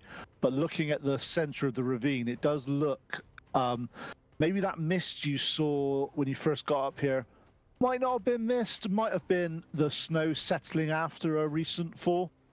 So it looks quite powdery and not compact at the base of that the ravine. So if you stick to the left-hand side, a couple of 100 feet above the ravine and follow it around, that looks like your safest bet. Okay. We're just following you anyways, following a giant eagle. We're just kind I'll of... take the lead and I'll go in the safest direction. Yeah, cool. So you're going that way. But also looking listen around. to the wolves that they're talking about. Yep. Yeah. During the day, you hear no wolves at all. Okay. They do at night. Yeah. Where Wolves are they? It says very ominously. Well, once we get to the top of this mountain, I can create a big sled for the two of us, and we can just go down the side of the mountain while the others fly. Little cooking spray on the paella pan and just. Hell yeah. All right. Let's test out the new armor, buddy. I'm going to send it, I say. And Okay. So you spend the next few hours going across the side of the mountain with Moriana's help. You manage to find the way you need to get to. You get to past the ravine with no major problems. You do see opposite you that there's slight snow drift coming down now towards the center. So it was a good idea that Moriana spotted that the right-hand side mountain, the snow is a bit looser. As you get to the top now, you look down. You've got a few 100 feet of relatively steep downhill to go, and then it hits the bottom and it comes up about say you're 100 or 1,000 feet up at the moment. You're going to go down about 500 feet and up 200 feet to get to where Raven's Rock is. So this is an ideal opportunity if you do want to do some sledging and risk life and limb. Now's the time to do it, because you're not going to get much more choice, because it's a really nice downward spiral you've got here. So, Sir Tim, how fast do you want to go? I mean, let's not eat into our spell slots, because of this, but let's go. You know what I mean? Like, yeah, let's do this. Let's get weird, but let's not eat into our spell slots, just in case we run into some baddies. Just one spell slot. So Your spell. Yeah. So I'll use the Performance of Creation and create the biggest paella pan you've ever seen. It's grand. Like it's 100. It's a large paella pan, not a medium paella pan. A large paella pan. Yeah, in fact, this is bigger than the one you've used before, because the ones you've cast before you wanted to hold. Yes. This one, you're not really worried about the size. You're just doing it as big as you can. So you reckon if you wanted to, you reckon that you could get the majority of you on this paella plan. Let's go. Yes. And I will cast grease on the bottom of it. Okay. To decrease friction. We're gonna die. We're gonna go over Raven's Rock. Yeah. Oh, it's gonna be like an evil Knievel kind of thing. I'm just like, get in here, buddy. Put the shield in front of him and just like, let's go. Okay. So I have a question, because obviously everyone can say no to this. You will have free will. Who wants to get on the pilot plan? Put your hand up, please. Looks at Zora's barbarian side. Like, come on, let's go. I'm keeping with Bird Express over here. Okay. Let's go. Alright. So- Now with these hollow bones. I mean, Just- you yes, could this- always pop off and like fly away, right? I'll Alright, just not you put myself. flying? Are you in the ball turret still? Okay. This Right, is so this is the start of a bad there's joke. a- A paladin Okay. and two gnomes. Get on a pilot. Okay, so there's the giant eagle with Zora and Pleep quite happily flying, looking down, going, this could be fun. You see a pilot pan created, liberally greased, and 3 people sitting on the pilot pan. Oh boy. Okay. Here we go. Here we go. I'm so excited for how this goes. I'm so excited to not be in it. Okay. So first of all, how are you going to get it going initially? Are you going to be sort of Yeah. I can do a push start and hop in. okay, cool. Push start. Team Jamaica. So are you pushing and the 2 gnomes staying on and then you're jumping on with them? Oh yeah. Okay, cool. So can I have an athletics check from you, please? Oh yeah. I've been waiting for this all day. All right. +7. Come on. 18. You start to push, you start to go, you start to feel that it's as if there's no friction on this thing. It's as if it's like made of metal and got greased. It's amazing. It starts to push. It goes a little bit too fast for you at the time, but you manage to get your legs kicking in, and it then starts to, if you feel it pulling away from you as it's picking up speed. Jumping on. Can I have another athletics check, please? Oh no. 14. Whew, almost. Yeah, fine. You manage to grab on. You just manage to get onto it, hold it, and as you get on, you manage to.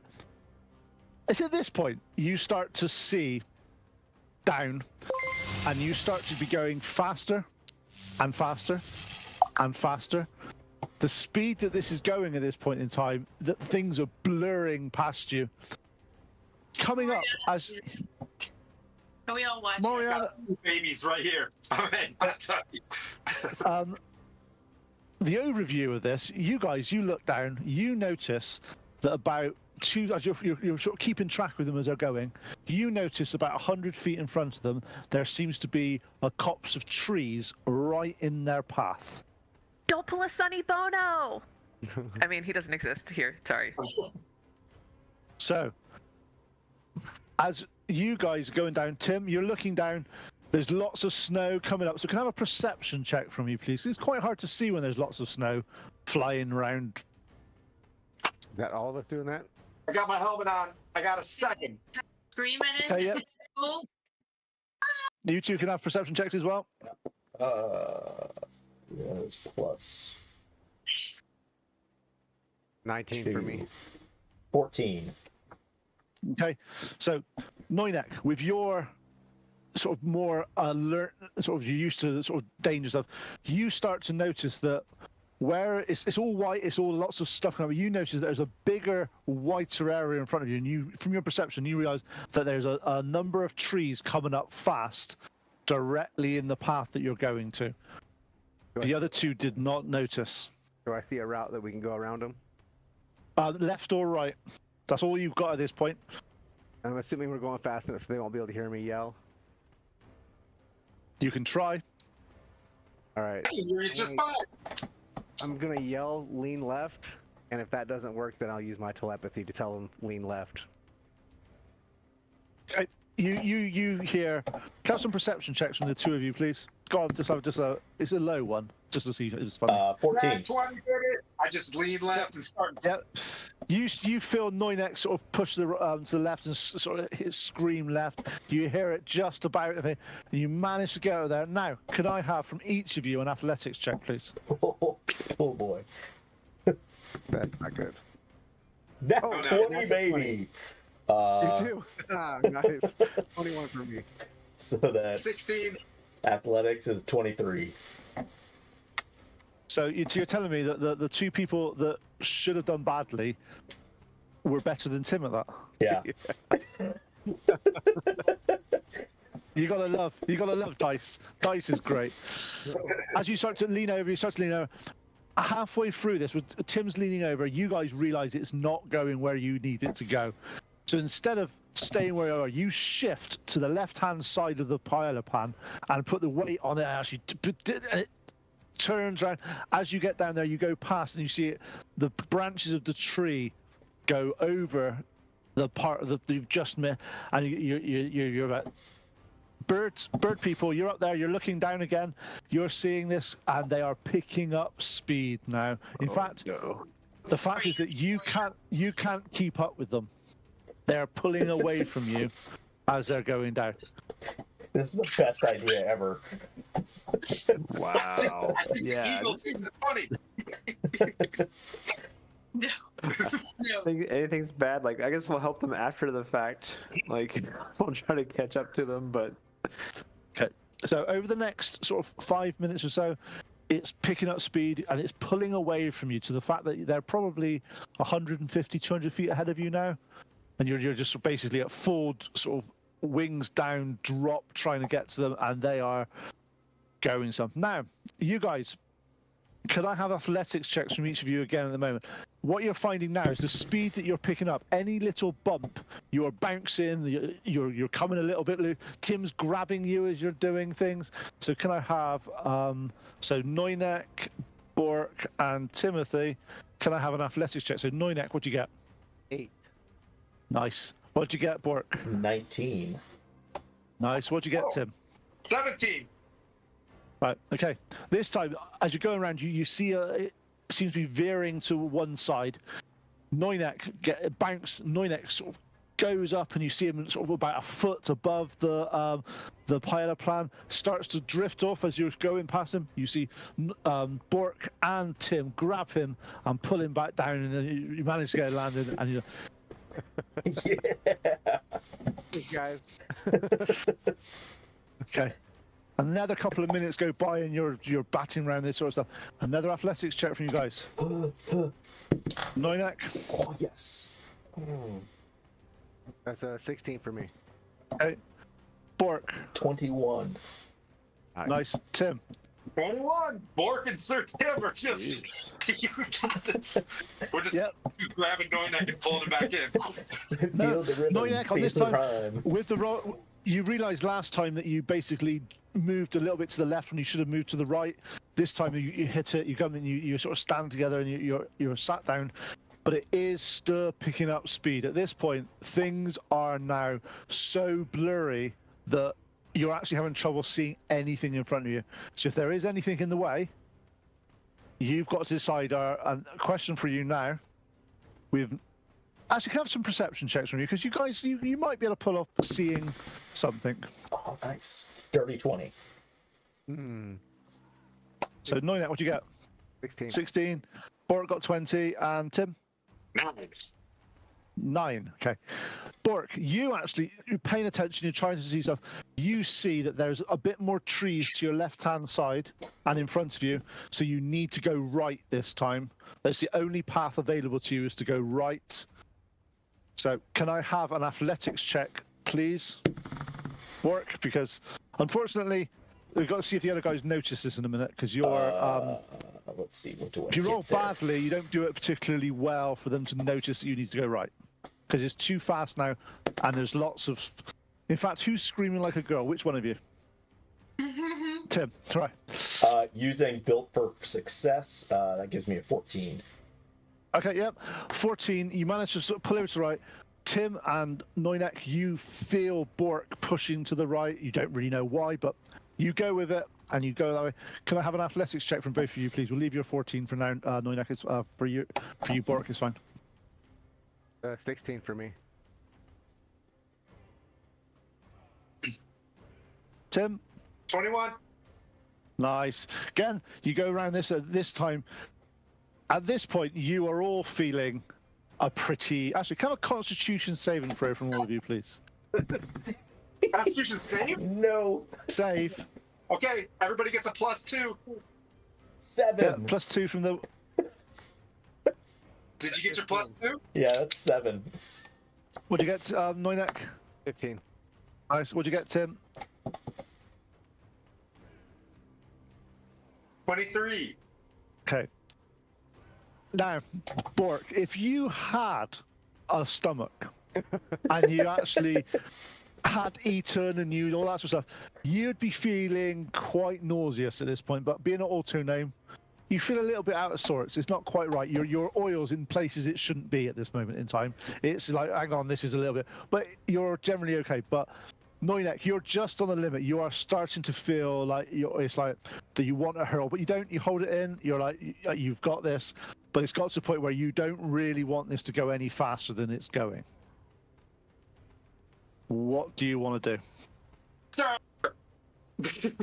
Brakes. We're almost there. Let's rock. Let's go. Full speed ahead. Remember, at this point, you can't hear and talk to each other at the moment because you've not done Oh. your thingy. Yeah, I'll telepathically tell them that we probably need to slow down a little.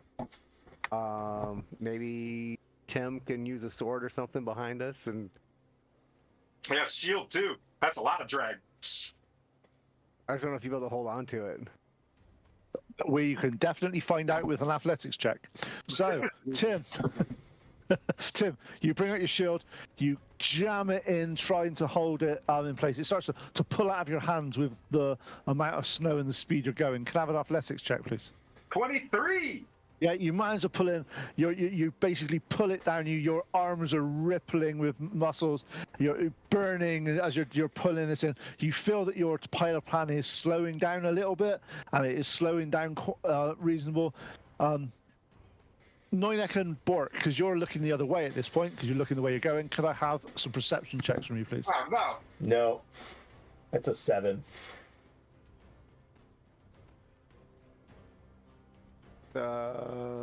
Perception. 24. Nice. Noinek, you're there. You notice that this is slowing you down, and it's veering you a little bit to the left. If you keep on veering that way, you are going to go straight into a copse of trees. So you obviously let Tim know that he needs to move his shield a little bit to the left out of the way to make it go. So you managed to do that kind of athletics check for you. Net 20. Nice. You expertly move it there, and you sort of skids it round and starts going. At this point, you notice Bork and Noinek, now you're near the bottom of this ravine, that it's going quite a steep uphill. Sweet. Yes. What do you want to do? Go up the Evil hill. Knievel. Go Hold up on the tight. hill. Okay, so are you letting Tim keep slowing this down, or are you now going to take off the brakes a bit? I'm gonna tell him take off the brakes, and we'll do Revenger's landings on top of this hill. Oh boy. As we let the Pie Pan go up, as we flip in, bam, It's land. Helicopter, helicopter. Okay. So you get off there, you turn around, you look in front of you, you see that there's a dip, and it goes up about sort of 50 feet. You're huddled in, you're doing stuff. Can I have one final athletics check from all of you, please? Noinek, what did you get? 3. Wait. Bork. I have a psychic thing where I can re-roll that. Do you have it? Do you have inspiration on your character sheet or anything like that? I do. Just saying. Yeah. DM hint. Oriana wants to fly over him to keep an eye on him. They've gone well ahead of you. You're Oh, seeing. No way. Oh, Yeah, that that- only works if I'm proficient with it, and I'm not. We're following the snow. The snow trail that they're leaving behind. That's a 13 now. Nice. Okay. Cool. Bork, what you got? With Sir Timothy's +2 and built for This six. is. It's not. This isn't a saving throw. This is an athletics check. I know. I can use it for a ability check. No, you can't. You can't use his +2 from his aura. Oh, You can't use Timothy's. sorry. Then 15. Just Nice. Okay. And Sir Timothy, what did you get? 19. 19. Okay. Right. As you start to go up this hill, you start to feel that you've all got this under control. In fact, this is probably the biggest thrill that you've had on this. So it's now kicking in that, look, we've done it. This is fucking amazing. Look at this. This is great. As you crest the top of the hill, you notice that you start to see air beneath you. As you look about, you've gone over about a 20, 30 foot cliff. As you're there, other thing. I'm gonna turn around and just cling on to Tim. As you start to look around, the pilot pan starts to go out and starts to flip as all three of you start to fall to the bottom. At this point, can I have a dexterity saving throw, please?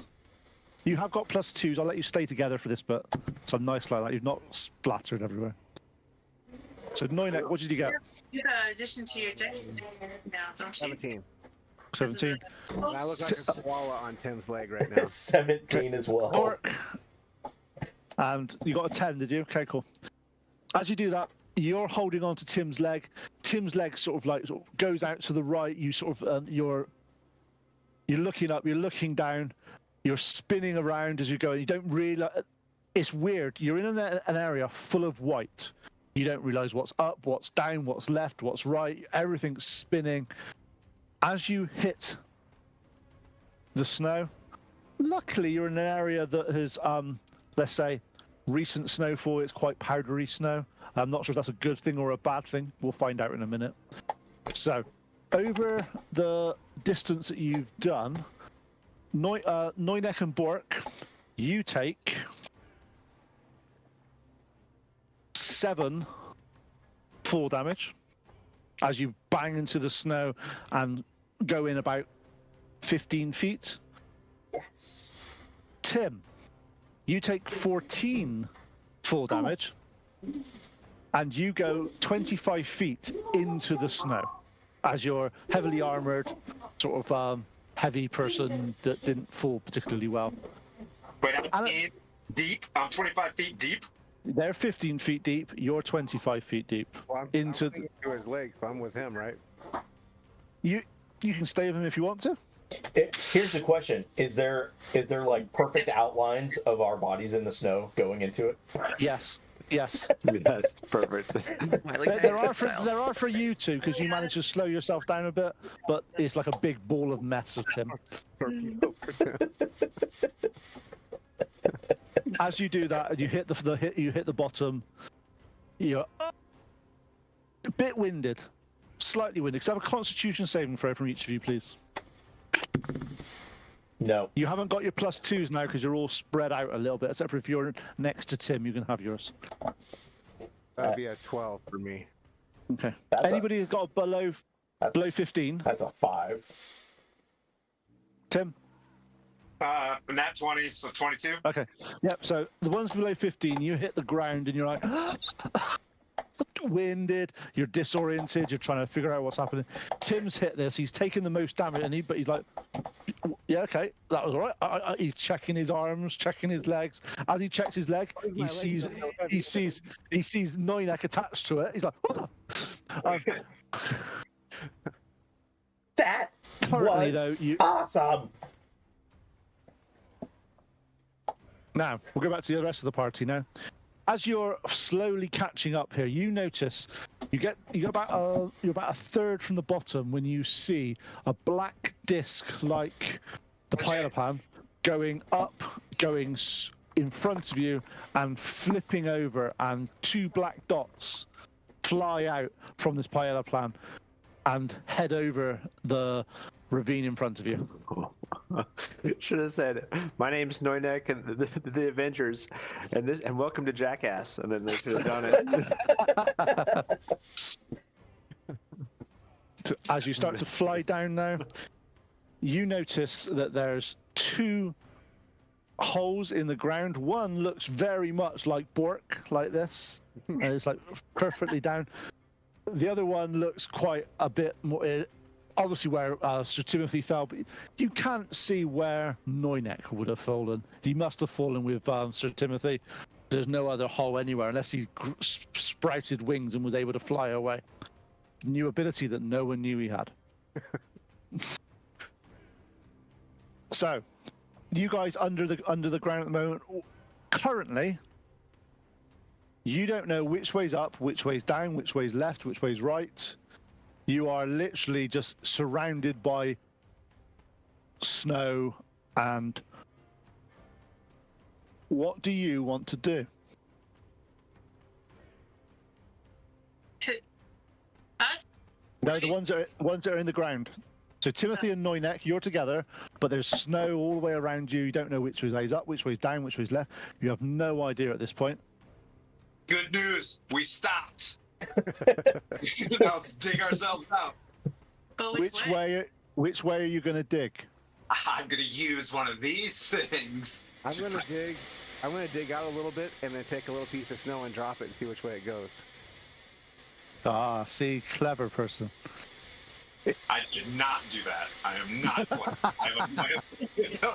I was like, what does that have anything to do with it? Just start digging. Go down far enough, we'll get out. Have you never had avalanche training? Come on. Not as Sir Timothy, anyway. So you do that. You manage to find that and you know that the way that you were thinking of digging would have been digging deeper. So you've actually got to go the opposite way.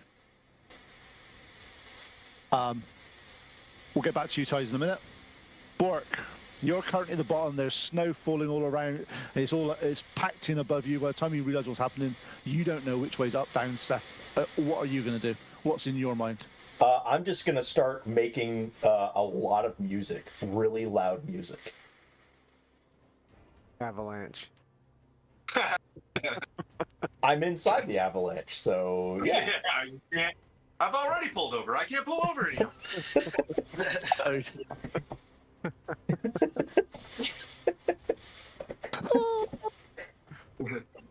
Okay, can I have a performance check from you then, please? Absolutely. And this is going to determine how loud you are making this sound, because you want it to be as loud as possible. Yeah, so that's a 20. In your words. 21. Cause more avalanche?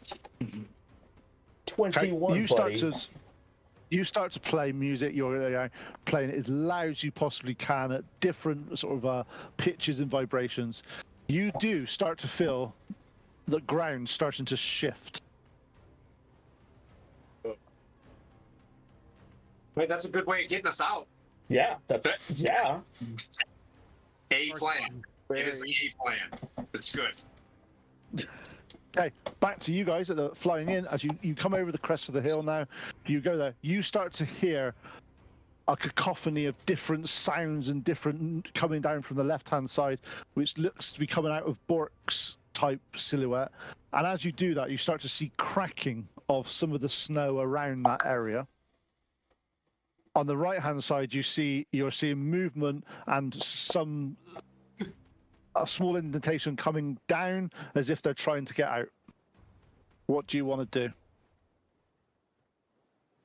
You said it's not packed, right? Like it's all loose No, powder. this is powder snow.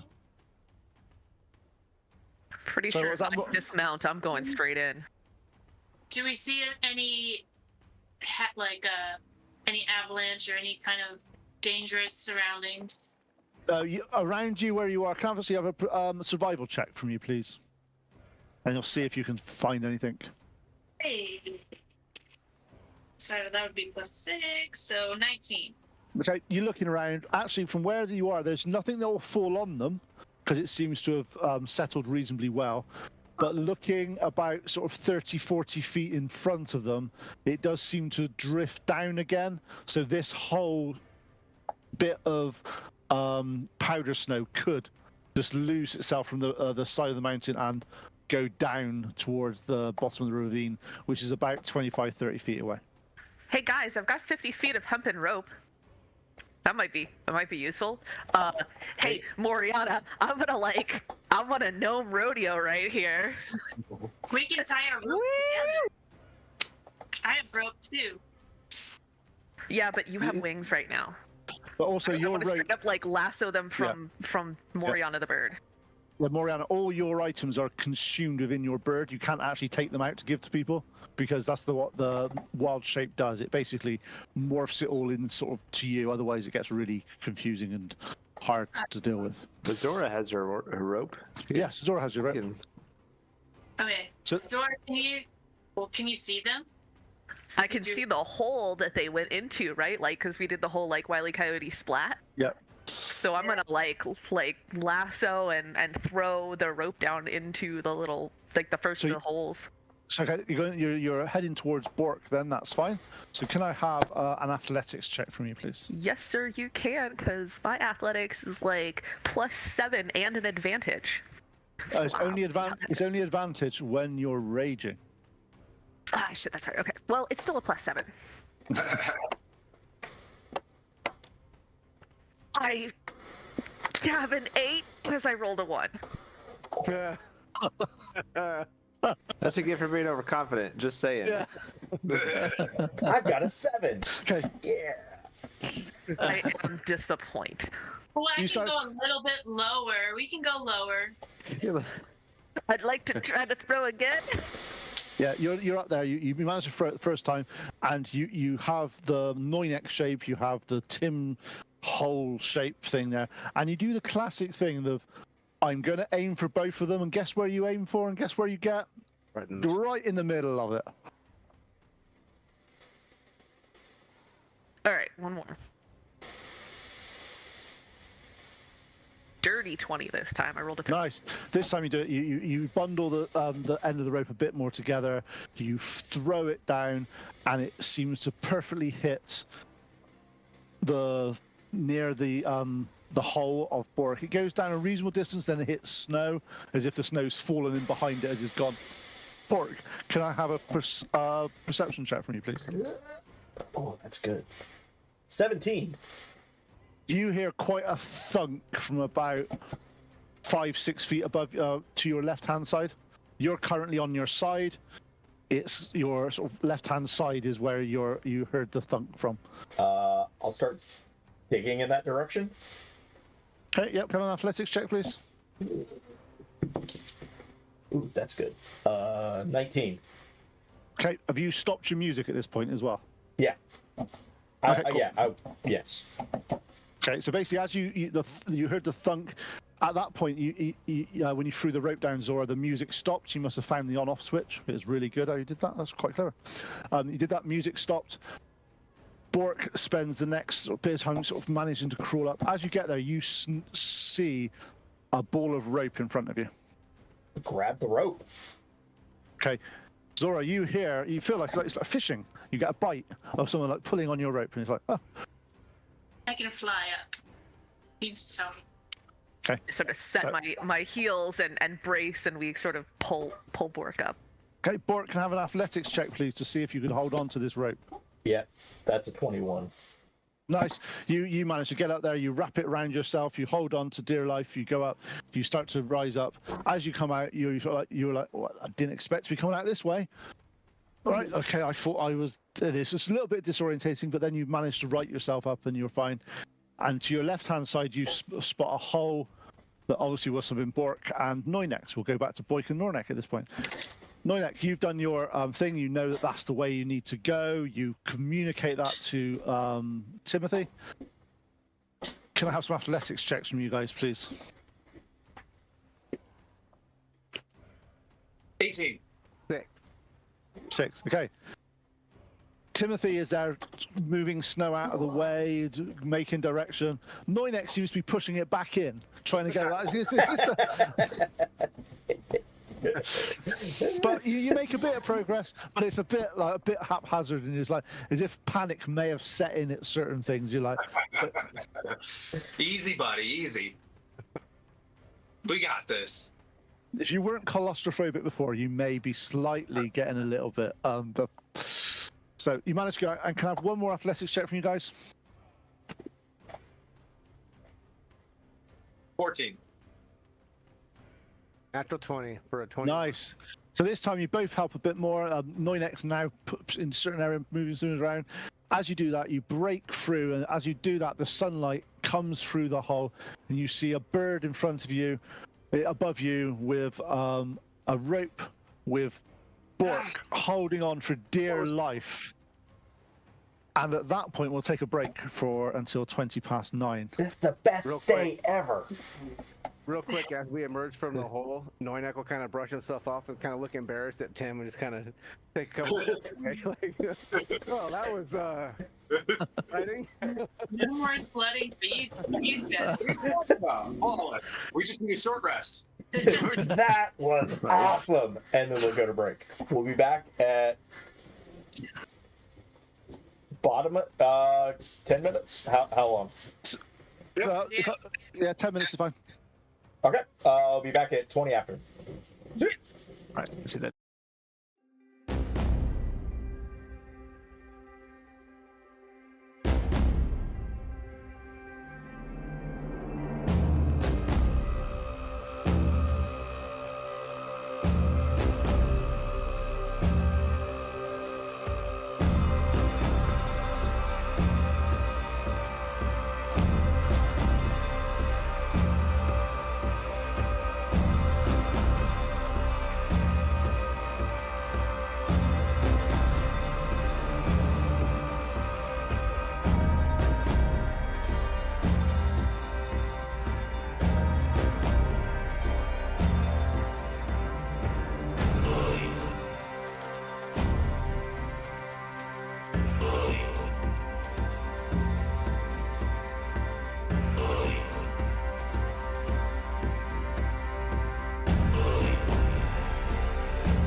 back. Trying to get the line. I'll say, and welcome back to the joys of learning how to sled in D&D.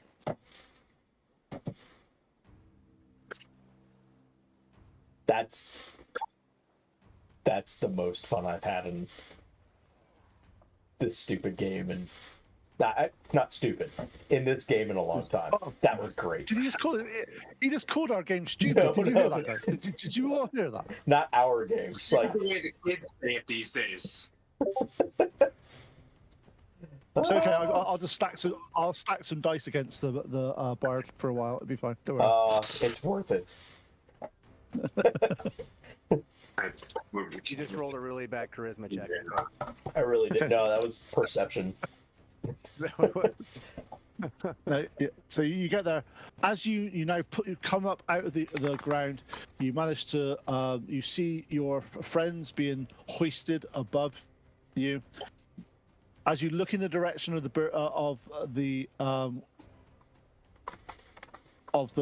eagle,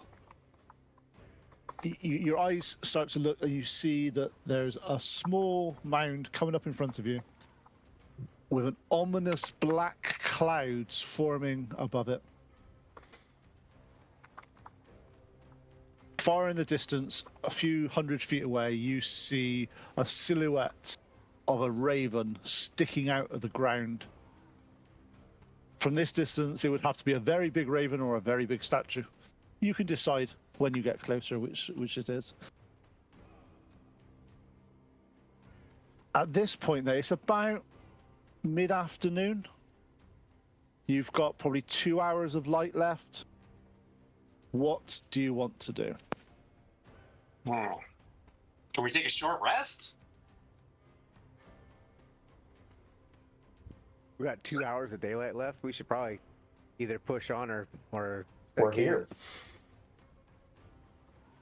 Yeah, so I'm saying we should either push on, like go in, take a look around, or set camp and then wait till daylight. I'm gonna get the two gnomes together and say, like, all right, are we taking a short rest, or am I laying on hands to you guys right now so we look cool without any bumps or bruises when they show up?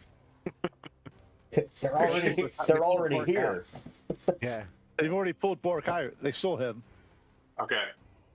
All right, then I'm pumping in 28 lay on hands to completely plus us all up.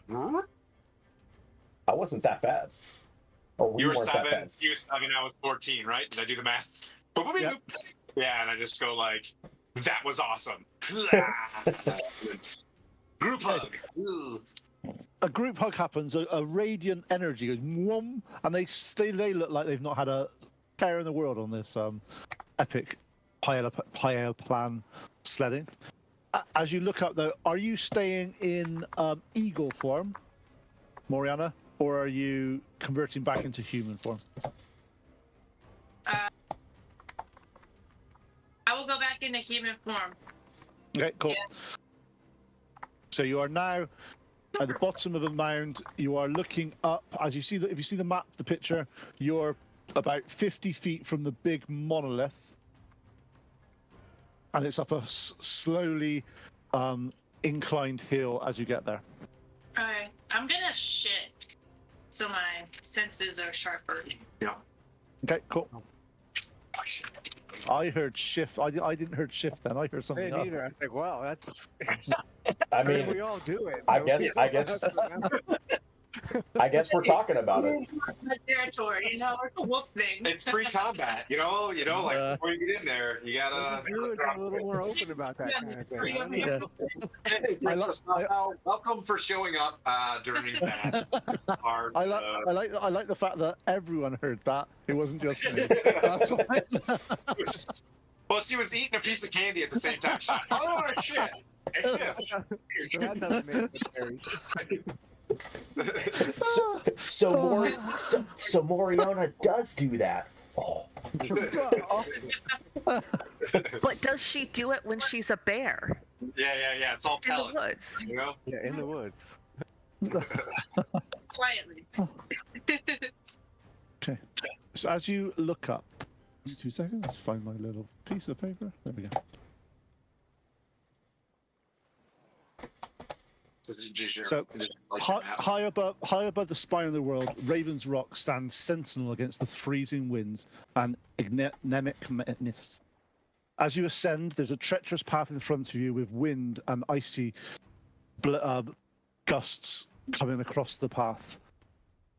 Approaching the incline, you look up. In front of you, you see a rock in the shape of a giant raven. Several fluttering, can't quite make the size out, but ravens seem to be flying around the top of the rock, and several of them are settling on different menhirs around the sort of area. You feel quite uncomfortable as every time you look up, there's a different raven looking down at you, as if by their head moves to the left, to the right, but they never lose their concentration on watching you. Okay, thank you. So we look up, we see a different raven every time we look up at the thing. Yeah, every time if you look around, there's several ravens. Every now and then, there's a different one looking at you. But they seem to be constantly in vigilance of you and seeing what's happening. Huh. I forget. Did the tribe of the elk, or the elk tribe, I can't remember what the name of them were, did they give us something that that we could use on the runes here? They gave you permission to be able to take the runes and artifacts away from these locations. They also told you that these burial mounds had been taken over by the Uthart barbarians, which are the bad, nasty ones. Yes. And they won't be willing. They won't give these places up willingly. It's possible that those are the bad guys watching us. Mm-hmm. Can I sniff anything out? Like, do I have any familiar smells? Give me a perception check. Could we do a wisdom check? That is perception. No.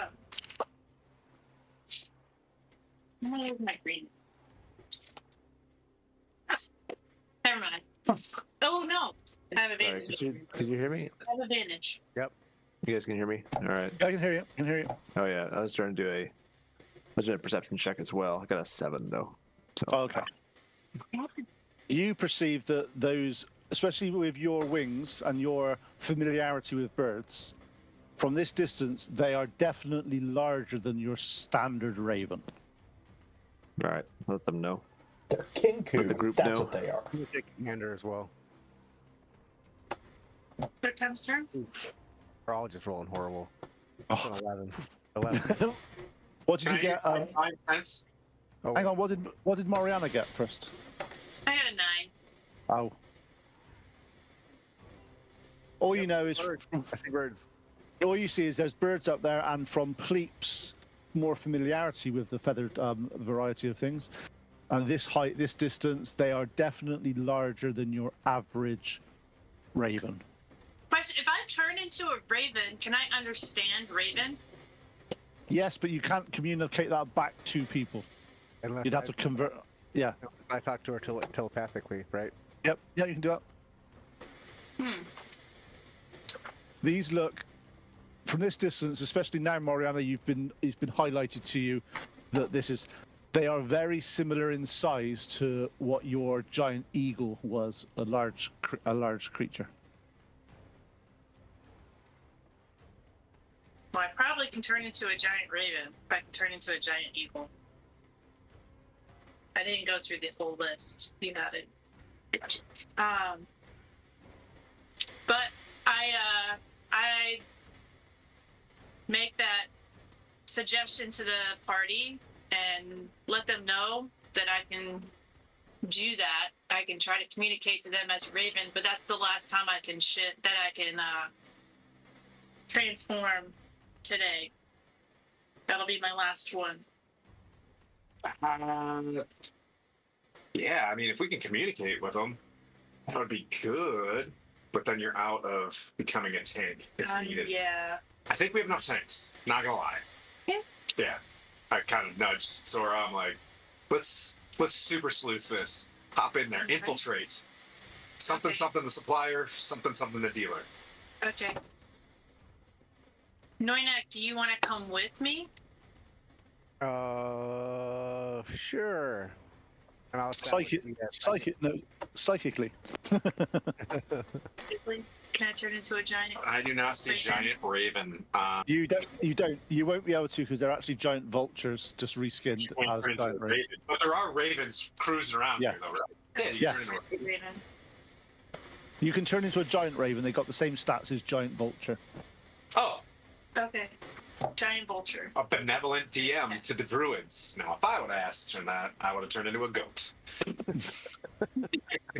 Or the fact is that reading the book here, they actually say, Turned into a they goat actually in said- Baldur's Gate yesterday. Tim, or the fact is in the book it says, use X giant ravens in brackets. Use the giant vulture statistics. Ooh, rule of his I- written. All right. So here we go. But don't go further, anybody. I say, and I look at everybody. Get it? 'Cause Make sure everyone puts all their shiny stuff away. Ooh, Tim's got shiny armor. Ooh, I like yeah. this.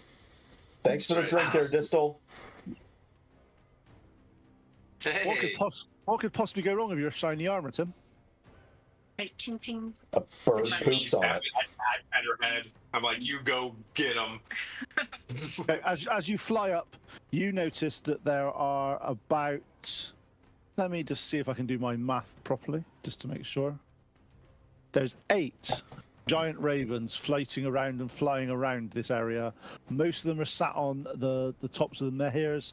They seem to be avoiding the Raven's Rock. They don't want to sit on the Raven's Rock, but they are flying around. As you go up and you see them, they make some sounds towards you, which you understand, and it's a warning of don't be here at nightfall. Okay. I call back to them and say thank you. Why are you here? Oh, Why are you here? Why is nighttime dangerous?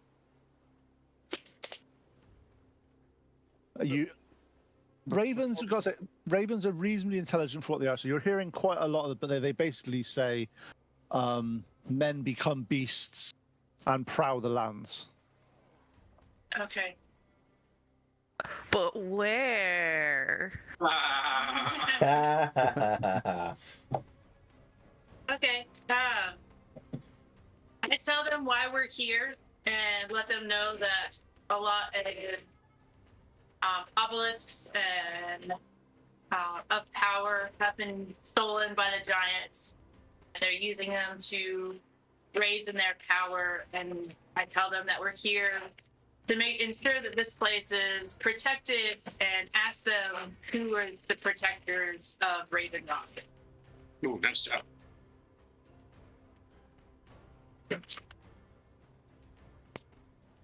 Before we left, when I established my telepathic connection with Moriana, I also attached with Tim and probably Bort. Just so I can communicate back and forth. You hear the shaman, Pureheart, of the Raven clan protects us and has joined with us to ensure the prosperity and power of the Raven are always here at Raven's Rock. You would not be allowed to take any items from here. That's what provides the sanctity and the power of this area. Well, that's going to be a problem. Well, taking I would say taking them as a last resort. The most important thing is to make sure that it's adequately protected against the giants. Well, they've been here for hundreds of years. No one has dared take them yet, so They are safe. Just leave them. Leave them be. Leave them to the ravens for us to protect. No one has. Have you ever defeated a giant? As I'm sure that they haven't came for it for now because they just figured out that's what could help them come to power. And Tiamat was. You hear multiple people have tried to take Raven's Rock, including those grey wolves. But the grey wolves are no longer are unwelcome at the pinnacle of this mound. They have their own lesser shrine further on down. If we can protect it from them, we can protect this from anyone. Giants are a little bit bigger than us. What about the Goliaths? Yeti, Goliaths. The Utrecht, Utgard. Yeah, the Raven people are the Raven. The Raven tribe are part of the Uthgardt barbarians. Oh, okay. So we know that these guys are evil-ish. They're as bad as you generally get out of this area. Yeah. Well, enough said. So my notes say Tribe of the Raven is a deceitful tribe of barbarians, not honorable, and they've been increasing. Yep. Nobody's gonna be able to stop him at that point. Do you want me to talk? Yeah, you coming back? Noinek, you want to tell me anything telepathically to say to them? You're a bunch of liars. Give them the bird. Bird joke. Terrible. I say we play along for now. Go back and regroup. Let them think that we're agreeing with what they're saying, and then. Yep. So I'm not gonna let them know that I have friends with me. I'm just going to say thank you for the information. This is your warning. As you say that to them, they sort of go, We've been observing you since you got here. We know there are 6 of you here, and that you are not what you seem. We are here to protect the land and to keep balance through nature. All the druid things. Yeah, and then he said, "Well, if you want to stay as a raven, join us. Help us protect this area. You seem to make a very, very good raven. Much better with wings than 2 legs." That is tempting. It's something I can't decide lightly. I'll have to go back and talk to my adventuring team. And Well, if you the raven. if you progress any more onto our sacred area, we will have to inform our clan. Do we want to talk to the clan? I asked Noinek, do we want to talk to their clan? Noinek asked them, do we want to talk to their clan? Sounds like if they're being abrasive, I say you guys come back here or hold where you're at least Noinek stay hidden where you're at. And I think, I feel like we're trying to get these dudes out of here regardless, right? Yeah, I think these guys are baddies, but I don't think we want them to know that we think. Yeah, and I'm gonna go with the approach that this should be everybody's rock. So I feel like you're being roxists, and you're gonna have to leave. Okay, so I'm gonna set up a meeting. Hey, thanks for the raid, Catchy Cantrips. Welcome, Raiders. So I'm gonna go. So hearing this conversation from Noinek, I'm going to ask them if we could meet with their tribesmen and maybe come to an agreement. Well, if he says wait till early evening, and I will bring them here. Okay. Didn't they just say not to be here at night? Yeah, you just said not to be here at night. I feel like you're luring us into something not cool, man. You're not as stupid as you. Red team go. all you hear is, well, we go, we bring, and they start to flap off. Okay. Well, I'm going to tell Tim and the crew to get over here. I'm flying back to the crew. Like come up there like with raid prep, or come up here What ready to time? talk. What time? What time is it How about currently? Tormund's Three, tiny half hut? past Bam. Ooh, man, we could pop up there. Yeah. What do we know about werewolves? They come out at night. They come out at night. They howl. They howl. Hey. They make grr. Yep, and a bit of howling lately. Why don't, Also, tiny hut. why don't we just Tiny hut takes a minute. Tiny hut takes a minute to cast. So it's not something you can do in combat. Yes. So you can do it before combat and all that sort of stuff. But it does take a minute to cast. This is me kind of knowing the answer already, and I'll be like, "So Zora, you want to pop the lid on this thing?" And I start walking up. Bloodsuckers at night could also be vampires. Let's. I guess what I'm saying, why don't we pop the hut now? Get inside the hut. Nobody can see us throughout the night, and then we can And do can't whatever get we in. want. But they can see the hut. But They said they've been watching us. I can maybe cast Pass Without a Trace if I added it. I don't remember if I did when I leveled up. If I'm tracking right, they've been following us. They know where we are. Right. But if we take a long rest in the hut and then come back fresh in the morning. Hey, That's what I'm saying. yeah, let's head it up. All right, I They can do that. they All right. already know we're here. So you have spoken. Let's find a good spot. We're gonna I put the can't hut. wait to raid to the Raven dudes tomorrow morning and pay homage to the Uthgar barbarians, wink, and then set up our. Can I have a deception roll, please, Tim? But to say Don't mind something if I do. in Paladin's lying. It's lying for justice. That's a 6, as I say that out Hey. loud. I'm So lying. that's- what I think he needs to do an athletic check for that mental gymnastics there. Yeah, you sort of go, yeah, we'll pray to you tomorrow morning, wink, and walk off. Really subtle, like. Well, tiny hut. Tiny hut. I'll take first shift in my gear. I'll make sure that I'm. I just put.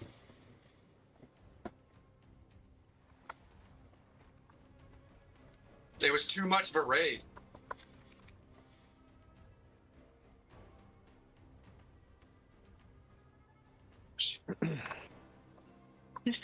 Boots have never killed a stream before with a raid. yeah, that was wild. It dropped like right before that happened. That's hilarious.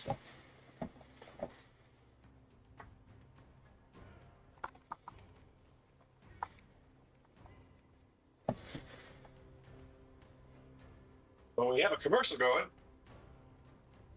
think it's down. No, we're back. We should be back. We're back. Okay. It So, didn't like you being rockfist. I think it was just scared of you talking about moons. Well, thanks everybody for all the raids. We're about to Yeah. switch it on here. Stay tuned. We're about to go hard in Raven Rock.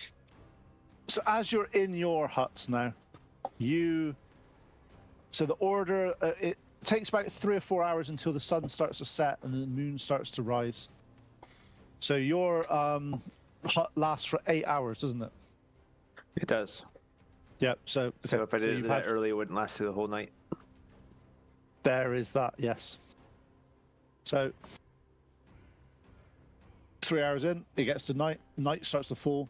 Moonlight starts to come out. You start to hear baying of wolves and howling around you.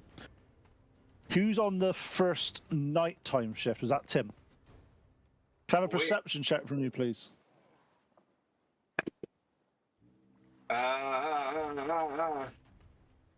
Well, Cleek, you could cast it again midway, and Yeah, I can. Again, it was just it would just take up a spell slot for the next day. So it wouldn't be like technically a long rest, right? Just cast it before. So do a long rest, and then cast it again. You do it. How Like long what, do you need? Well, you need 6 hours of actual rest. Well, actually, if I do it now, yeah, that's true. If I do it now, Is it? like say at midnight, but it still takes a minute. We did Is it things. concentrate? It worked. Doesn't take concentration for it to stay. Once I cast it, it's up. Oh, that's fine. So you can overlap it then. That's not a problem. So yeah, Okay. So good call. it gets to the good first call.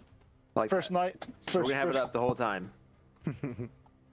Okay. You start to notice that there are red eyes in the darkness looking at you, and one of a wolf starts to pad closely towards this tent and tries to get, and it just can't get past, and it sort of looks around and starts, and you see it circle the whole tent before wandering off. Can I wait? I mean, maybe it's got red Or you- eyes. Like I'm seeing red eyes on this thing. Yep. I'm gonna divine sense.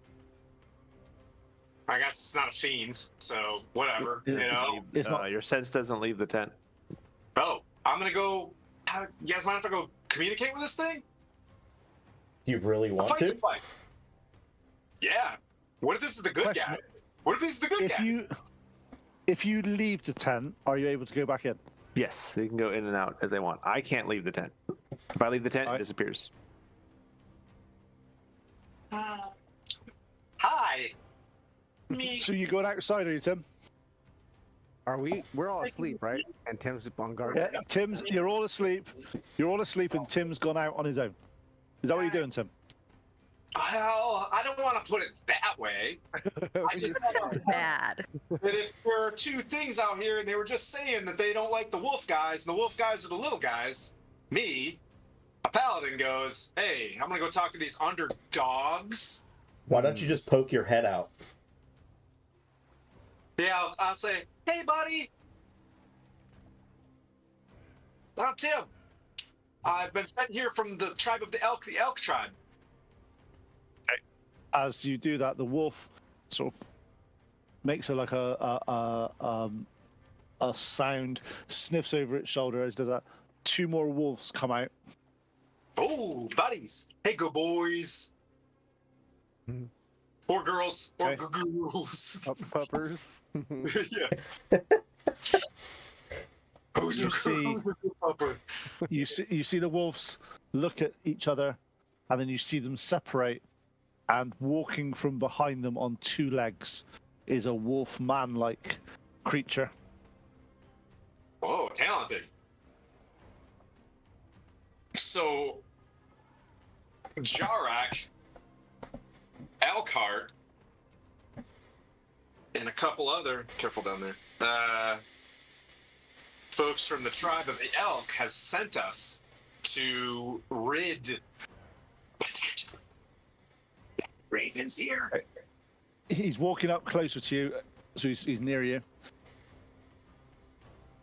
No bite. Easy. I say easy. Easy. That's a rolled up newspaper. Little sprinkled No. already. Right. Can I have initiative roll from you for this? This is just to figure out what's happening in what order. 9. Interesting. Okay. He's looking back. You can obviously see just your head sticking out at the moment because everything else is white. Is a bit weird. And you see him is fast as anything. Grab both sides of your heads with his hand and pull. The Wolfman is doing this? Yep. Can I have an opposed athletics check, please? Gonna. Anybody got a silver sword just in case I'm gonna go out later? with him. I'm going out with him. You're going out of him, okay? So he puts his hands up and he pulls you out. You coming out, are you? My Hey! telepathic connection is still attached with Tim, so if he No, screams... that would have been hours ago. That was hours ago. 3 hours ago, how long does it last? I'm just. I just don't wanna. I don't wanna sound. I wanna. You know. I wanna go And with also, him. I'm not sure. 2 seconds. I'm not sure if it will work through this tent. It wouldn't work Because- through the tent. It would stop once he got. Yep. Yep. Okay. Bang. So Tim, you're out there. There's 3 wolves, and this guy's got his hands like that from you. You've come out willingly. Yep. As you're outside there, you see him smile a vicious, evil, nasty smile and lift his hands up and go by the size of your head. Oh, okay. Can I have 2 attacks? Does a 16 hit? I dodge, hit my shield. Easy, boy, easy. Does a 24 hit? Yeah, that'll do. That'll do. Okay, so that one does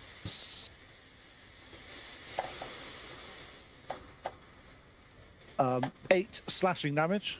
Okay. And then as he hits you with one of his hand, he comes in with a massive bite on your shoulder. Oh. So everybody's evil here. Got it. They're all evil. Got it. Well, Does a 23 hit you? that hits. Okay. Can you take 7 points of piercing damage? Yeah. And can I have a Constitution saving throw, please? Oh my god. Don't turn. No. Where? 15. Uh-oh. 15? 15. You feel that there is something unnatural in the bite, but you resist. Ooh. Okay. Okay, so 2 seconds on that. Your initiative was 9, wasn't it? Bad dogs. Back into the We're hut. all just Yeah, I'm coming. Back into the Okay. hut. At this point, the wolves have moved around you with this guy. Okay.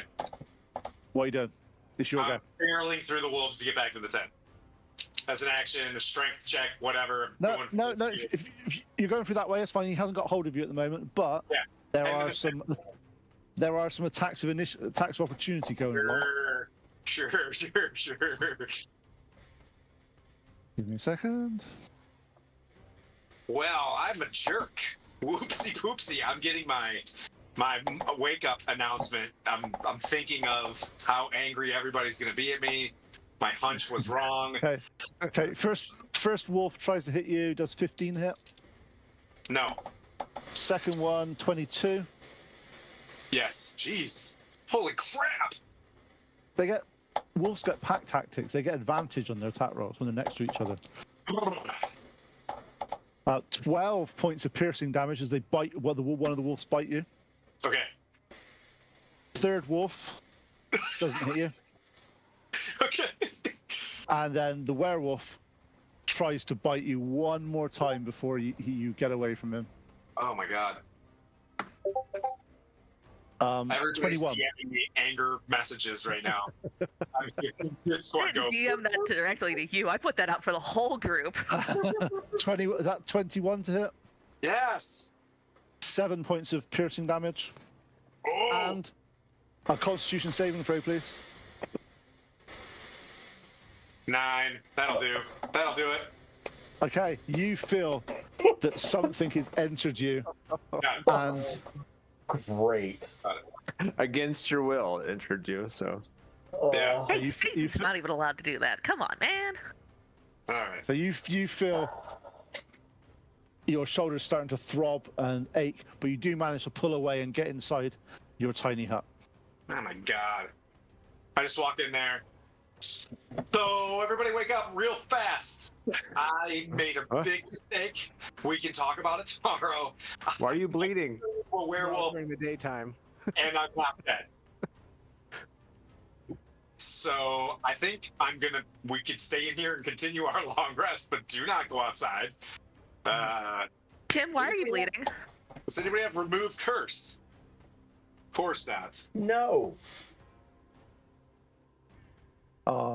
Tim. Tim, why Aw. are you bleeding? Can our You have to DM tell us. Does she have it available? Or Well, I just stuck my head up. Did your head get bitten by something? Yeah, really bad. Was it a bad wolf? There was a werewolf. There's a werewolf and like 2 other wolves out there. So Are you now I- a werewolf? I'm not going to explain myself because this is horrible. Because if you're about to turn into a werewolf, I'm gonna kick your butt right back out of this tent. Well, I don't know if that's going to be today, but something happened. I feel like there's something that has entered me that's not chill. But That's what she said. can you remove curse? Do you have that in your druid stuff? Fantastic. We're the non-cleric, non-meta party. We're like, I can't prepare it. It'll take time. yeah. Yeah, I never learned that Just spell. sit down Sorry. and take my armor off and just like, well, They curse you. don't stick your head outside. It's like, look at my cool hut. I can't remove curses. Yeah. Just to let you know, the classes that can take remove curse are cleric, paladin, warlock, and wizard. But you have to, as a wizard, you actually have to pick it or find a scroll. Yep. I didn't pick it. Let's last level up. Whereas Cool. the cleric, Starting a whole new adventure arc for us by You're not stepping gonna outside. eat us, are you? Well, I mean, they're obviously assholes out there, so I don't know. My I bad. think there's an asshole in here now too. All right. Okay. I was waiting for this. Got it. It happens. Yeah, yeah. No, but it shouldn't. Wow, The enemy of here my we go. enemy is my friend. Like Not you. always. Yeah, yeah, okay, right. Yeah. Sometimes the enemy of my enemy is my enemy. You know, Sometimes you the know- enemy is just my guy who was supposed to be a friend, Tim. it You, was you know what you started. it was bound to happen. This You knew what this you're group getting getting into. lycanthropy too. Hey, if he turns into a werewolf, does that invalidate our marriage? no, because he didn't. It's nothing to do with that. The god did his marriage, Yep. not you. So if the god turns into a werewolf, Yeah, the said, god "Damn." potentially. He was I need Tim to disappointed. bite God. I don't need you to fight him, just go bite him. You guys are just. I'm like, yeah, okay. Well, we continue our long rest. Don't put your head outside. Was trying to see if maybe there was some sort of like role play arc where but they're all bad. Everybody bad in Raven Rock. Got it. All bad. Pew pew. Kill kill. Yep. Which leads me to believe that we should also go deal with the Wolf tribe after the Raven tribe. Are they still around? Can we see them, or like the wolves around the tent, circling us? Yeah, they're basically off to the just on your peripheral vision. You see the odd red light, the red eyes every now and then drifting in, as if they're keeping. Anybody have any arrows they can shoot at them? No. I got plenty of those. Yeah, let them know we mean business from our walls. I mean, They hurt our friend. Let's hurt them back. That's what I'm Really? saying. I have a weird feeling that it's not going to hurt them. The wolves, maybe? Anybody got any silver? Oh yeah. I didn't think of that. Yeah, darn it. I try not to think of that We stuff. came here for ravens. You know, we didn't. I don't know. Oh, Sir fire off Timothy. What Just happens. I'm in the corner shaking my head. All right. Even Bork's disappointed in you. No.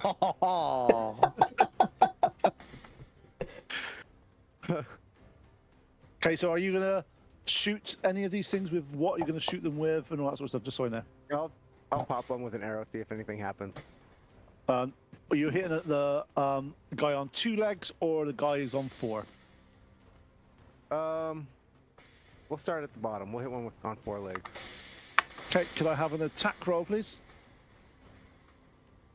you know, I could moonbeam him. 16. No, you can't. You hit the way. You cannot. No, you can't. Can't use not from spells inside. outside of the tent. That's not it, yeah. Okay, so you shoot the thing. Can I have a hit? How much damage do you do? That would be a sneak attack, right? Yep.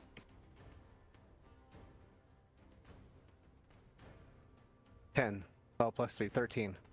Okay, you hear like a yelp as the arrow embeds itself in the shoulder of one of the wolves, and you see them all retreat. Yeah, Into the- take that. Jerk wolves. Good job. Good job, Nonyak.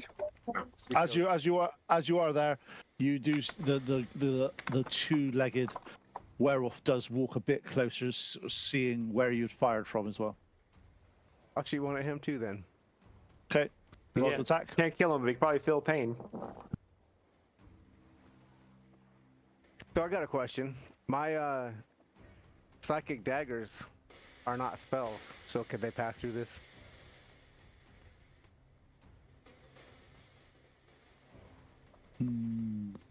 They're not. I would say no. I would say no for this one, because any abilities, it's like physical stuff that can go through. Other things can't. Yeah, because they say objects in the description. They are objects. They're classified Exactly. as- Exactly. So only objects can Yeah, pass. objects can go through. The people that I deemed that can come in and out, which was just this group, and then objects you can like throw out. Objects can leave. Nothing. Anything that's not an object can't leave. It does say it's a simple melee weapon with finesse and thrown properties, which would make it an object. But it's conjured, Yeah. right? Yeah. It's not a All right, proper object. it was worth a shot. So you shoot him. Roll to armor class. 25 to hit. You definitely hit him straight in the side of the neck. Roll some damage. That'll be no sneak attack this time. Roll that beautiful bean footage. That's 8 piercing. You see the arrow hit in. You see him turn around and look down as the arrow just comes out on its own, drops to the floor, and there's no mark left on his neck. All right, I'll relay that information on to my team. I guess we'll all just snuggle down and get some sleep. Oh boy.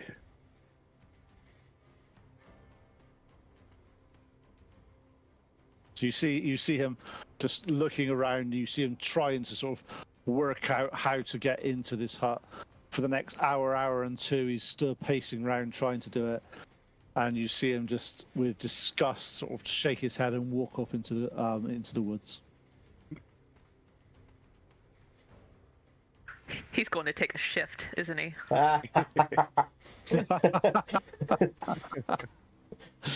I guess Bear will shift in the woods too. Good one. I like that. Okay. So for the rest of the, you recast your spell at midnight. You then extend it through to the day. By the time the sun starts to come up, you're looking around. There's no trace of the wolves apart from you see all the way around the tent, as far as it's just out of sight. Lots and lots of multiple footprints of the wolves.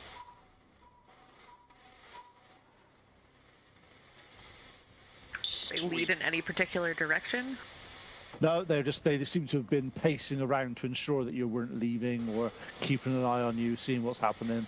But they were basically staying out of range of pointy things, because as you look there is a pool of blood where one got hit quite badly with an arrow. Get what you deserve. Is it full yet? No. Anybody So have you like, have- a vial or anything that we can get this blood? On that note, overnight, Tim, during your long rest, you wake up in one of the areas you recognize from your childhood. It was the place where you were first squired to the Order of the Gauntlet. You wake up. However, it's starting to feel a little bit not like home. You've always had fond memories of this, and somewhere that this is where you belong. But something inside of you now is pulling you, as if this isn't for you now. You need to be out. You need to be in the woods. See the woods through the window. You need to go there. You need to be there. You're feeling that this is you don't want to be constrained by these buildings and by this armor. This just stops you being able to be at one with your true abilities and your true self. I know where this You is have going. quite a restless night in terms of waking up. You seem okay at the moment, but you're definitely in turmoil of this armor that you are so proud of. It's holding you back. It's Got it. stopping you being. Yeah, got it. Everything that I like, I hate. Fantastic. So with this curse, like, would this be an Arcana check or would it be a religion check Um, to know about it? It's more of a nature or Arcana can help you, yeah, a little bit. Right. Could you, or kind of check this to remember to see like what it is or like what we can do. Yep. Like help it. Yep. And the Moriana, you can do a nature check if you want. Yep. 19. What is it with my rolls today? It's a 6. I mean, you did roll a 30 something, or what was it, 30 something? 30. Yeah. Definitely curse. Okay. No, I've Okay. used all. So Pleep, you've gone through. You seem to remember that there are the difference between people that are born a werewolf and people that are afflicted with lycanthropy. You know that it's possible to cure somebody that has been afflicted with the curse.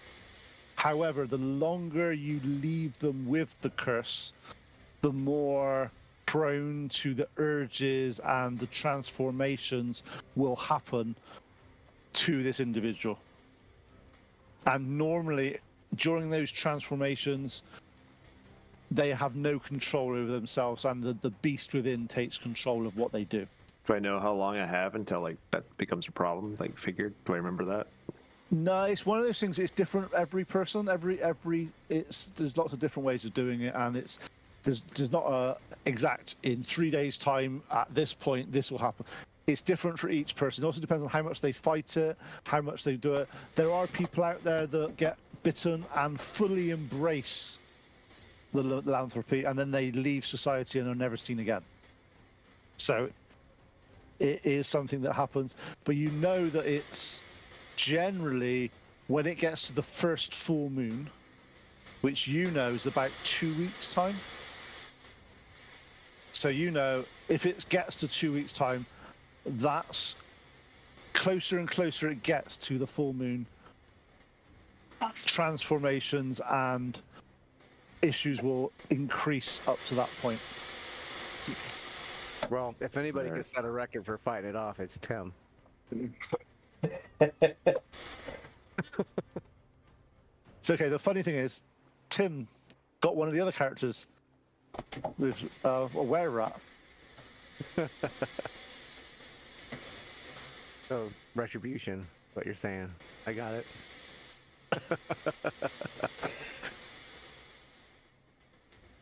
Ah. Well, I guess we're going to Neverwinter.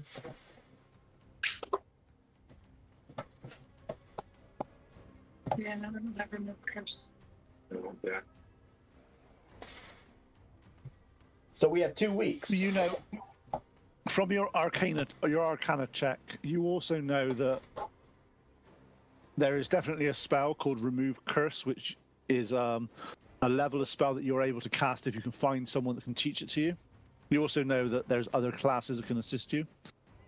You also know that, luckily, because he's afflicted by lycanthropy, the Remove Curse will work.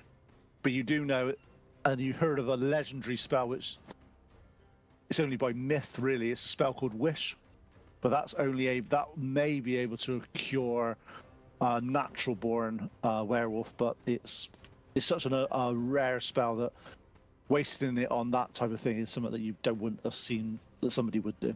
We would wish we'll make the ordning back together before we would do that. Yeah, exactly. There's lots of it's one of those spells that it's myth and legend. In fact, throughout your whole of career, there's not been a wizard alive in Faerun now that has actually cast Wish spell. It's one of those spells that is just talked about in myth and legend. So Tim, you feel quite ragged, quite sort of torn. You look at your wound, even though you've healed your hit points, you see the bite marks of the wolf and like a red mark slowly sort of like a expanding out from the bite wound. Well, it's fun.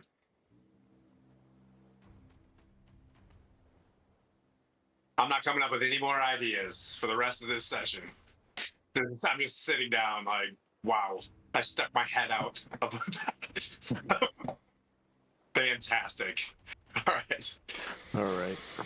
Well, Yep, I relayed to the group everything I recall, and that we need to get him, seek him either the spell to remove the curse somehow, or the wish spell, but yeah, that's unlikely, highly unlikely. So, any suggestions on which town we should go to? I don't think it's really safe to continue to stay here.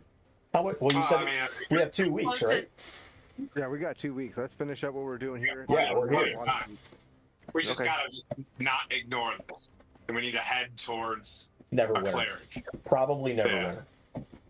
Yeah. All right. Surely Tim wouldn't want other travelers to stumble into this issue either. That's what I'm saying. Like, I say we do the whole valley, and then we leave here. But Would you During say the- you want to see us nuke it from orbit? Yeah. The only way to be sure. Okay. All right, so I fly Where in the you air, are? Where cast you are at the fireball. All moment? right. Where you are Sucked my now? head out and became a werewolf. you didn't see anything. Okay, Yeah. just let you know.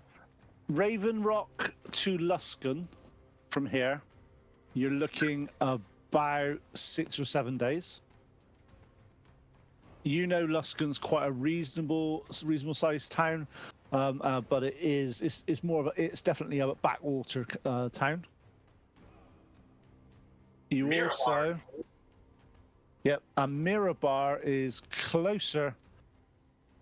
Mirabar is about 3.5 days away, and Mirabar is quite a large town. It's it's a mercantile type town. Lots of trade, lots of things. So you would expect there to be some type of clergy or that sort of stuff there.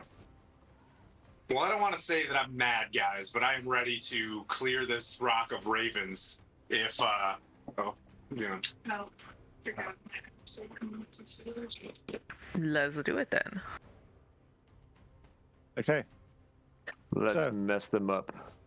As you drop the tent and you're looking around, there's no wolves, there's no foot stuff there. Looking up, you see a solitary raven on top of one of the menhirs, looking down at you. And if you were a bird person, which you are, Pleep, you notice he's basically his head's bobbing left and right as if he's chuckling to himself. I would like to flip him the bird. I'm not in the mood. I sniff don't it. find it funny, and I cast a fireball right up his butt, feathery butt. Amen. I'm like, oh really? Bah! Firebolt, going for it. Jokes. Yes. Here's a. Yes. yeah, Sir Tim doesn't get very angry very often, and I'll make sure my helmet's on, and I cast Sacred Weapon and Shields of Faith and just walk straight up towards the Raven Mount and just say, well, there's going to be no ravens left here today. That's a dirty 20 on that, Hey, cool. on that spell to hit that guy. So It's not Raven roll some Rock. It's going to be Revenger Rock. Yeah, roll some damage. smoldering husk.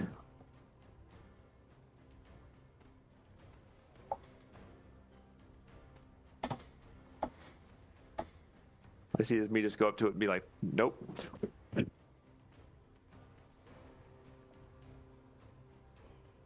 How much damage? If Pleep had lips, he'd be frowning.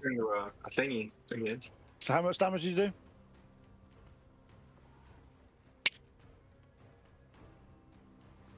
No. 19.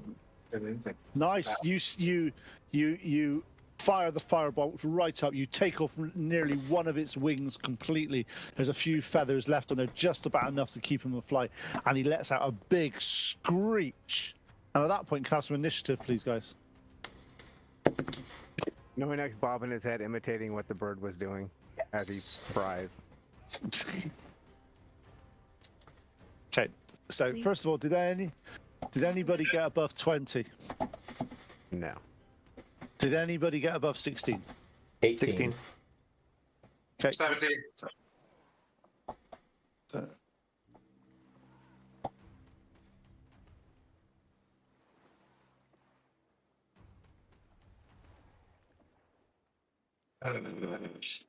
Lay sigh.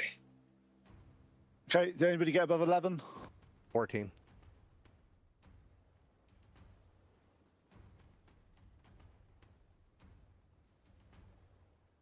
Okay, above 6. I rolled 6. Did you roll really well again, Moriana? No, yep, I did. I got a 3. That's technically like a 23, though, if you're looking at the initiative counter. You know what I mean? Because you're going Yeah. still ahead of them. Initiative is very relevant. Okay. At this point, you only see one raven, and he is sat on top of the on one of the menhirs near the top of by the Raven's Rock, not on the Raven's Rock itself. And he looks quite hurt. But Bork, your turn. From the center of my chest, you see a really cold ray of frost shoot out towards him. We now have Iron Man in the group. You see. Yeah. We've always had Iron Man. And that is a 22 to hit That hits. for 11 frost damage, the cold damage. As you hit it straight on the other wing, the whole bird turns into ice, falls over, hits the floor, and shatters into 1,000 pieces. Yes! Ah! Bork is here!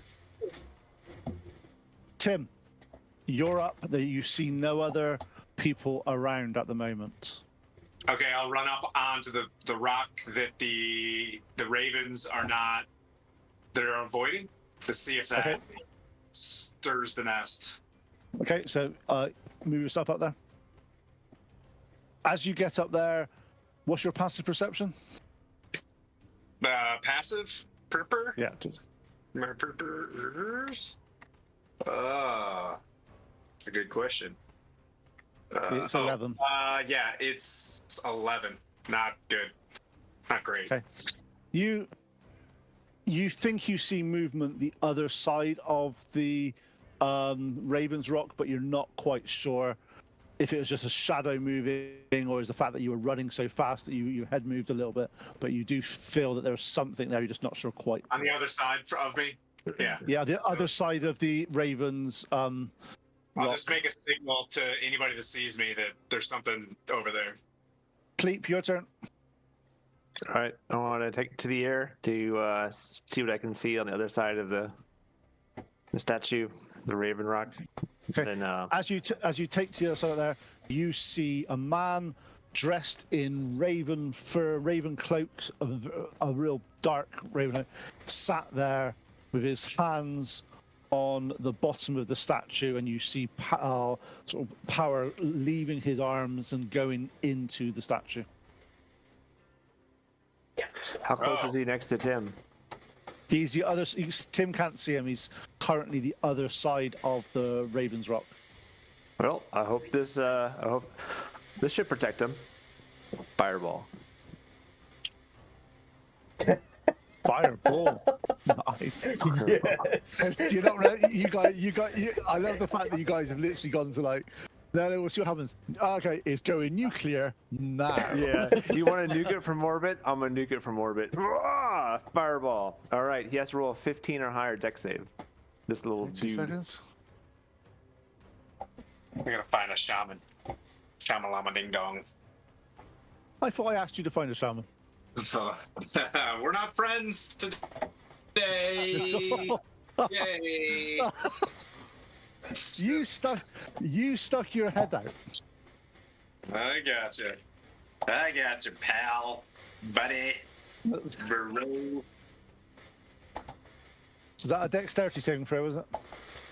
For me? He fails miserably, Pleep. Oh, good. Hold on a Do Oh, I fail good. miserably? No. He's cast it enough away from you the other side, so.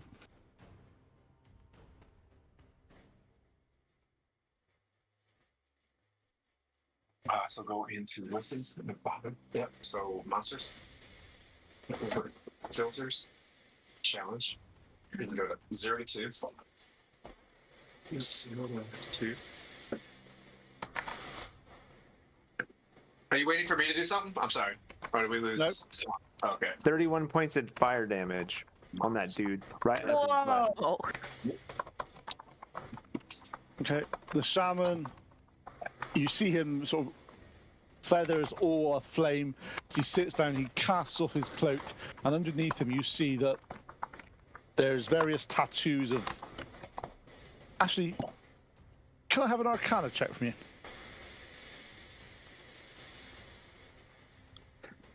Damn, dude. Nat 20. Here, check it out. You want to look at it? Confirm. No, you cast that. Yep, you do that. You recognize these symbols as draconic runes. No, sorry, giant runes that you've seen around places, and you see the biggest one on his back, which is, as he hit the floor, he's still alive, but you see that it's the symbol for ice. I want to relay that to the group. I see the symbol for ice on this druid, dude. He's weak to fire damage, or at least he's maybe resistant to ice. No, I just want to. Is he a shaman? That out. He's a shaman. Yes. And I set his ass on fire. I'm just gonna throw this out into the universe. I'm like, you better have remove curse if you want to live, pal. Right. At that point as well, you also sense that from where you cast your fireball, that two other, you see bursts of flames as black feathers disappear from, as you took out some ravens that were also in that area. As you do that though, you see some of the, they go, and you see some of like sort of black, sort of bluish tentacles going towards the Raven's Rock. Ooh, kill the shaman. Got it. Well, we're not getting remove curse out of this guy. Nope. Okay, it is the shaman's turn. Oh boy, I'm gonna catch more AIDS in 3, 2. Like super You AIDS, you're gonna be fine. 3, 2, 1, You 8. see. Okay, this is going to be funny. You see him summon, clasp his hands, and open his hands wide as a circular movement of necrotic ravens starts circling around him in some type of spirit cool. guardian God, formation.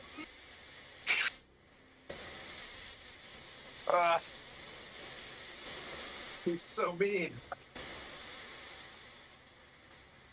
Pete's mad at us today. Hey, Pete, I'm gonna be a dick, or at least try to be. It's all right. Yep. Since you got my boy cursed, I'm gonna counterspell that. Yeah, cool. Counterspell away. What do you need to roll?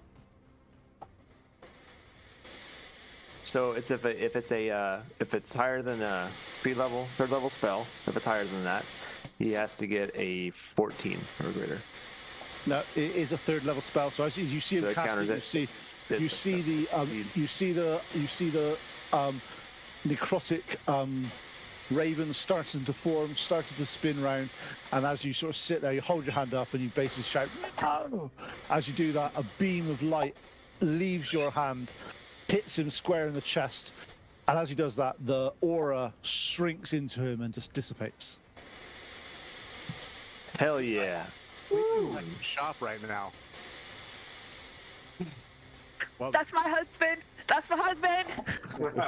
Sleep is pissed. He's ready. Yeah, Clete. Cleat came out swinging. Pleep said, "Not today, werewolf Satan."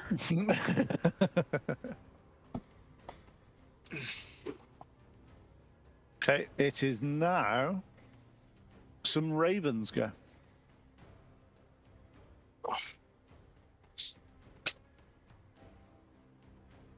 Two of the ravens fly down.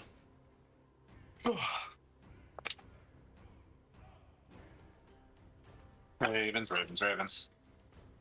Seeing this bird-like creature that is all-powerful and casting spells that absolutely blot the sky and blow up their friends. You see them dive in, and especially as he's at their level as well, they get to have some fun. You see them swoop in, two of them simultaneously, one from each side of you. So first attack, one does 17 to hit. and the other one's 18 to hit. So he attacks you with one claw and then bites you. Do they both hit? Yeah. Okay, so that is as a reaction spell, I cast shield, and my AC goes to 18. They both miss. They both miss. Ching, ching, ching.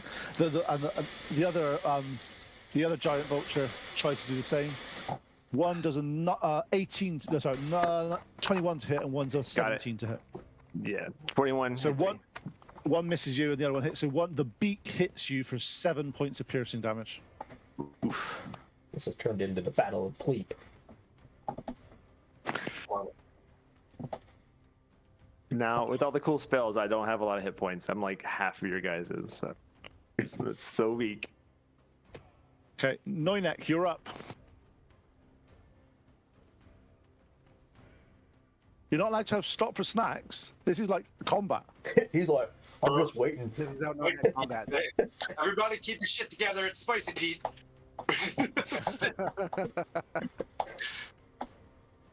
Yeah, I'm just gonna go old school. Psychic blade on the raven that is next to Sleep. Yep. You get you get your sneak attack on this one as well. It's gonna be a 21 to hit. That hits.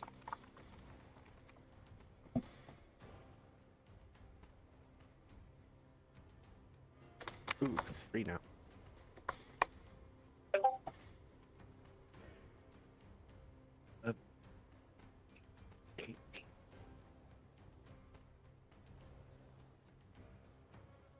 Uh, 21 points of psychic damage.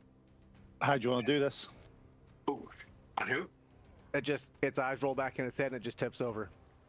Nothing. Okay, the raven sweep pinning, trying to attack Pleep. You just see it just stop, wings fold, and it hits the floor.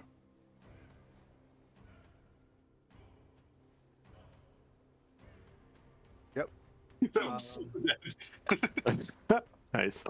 I'm also going to cut my hand with my own dagger, and I'm going to do a blood curse on the other one, the curse of binding.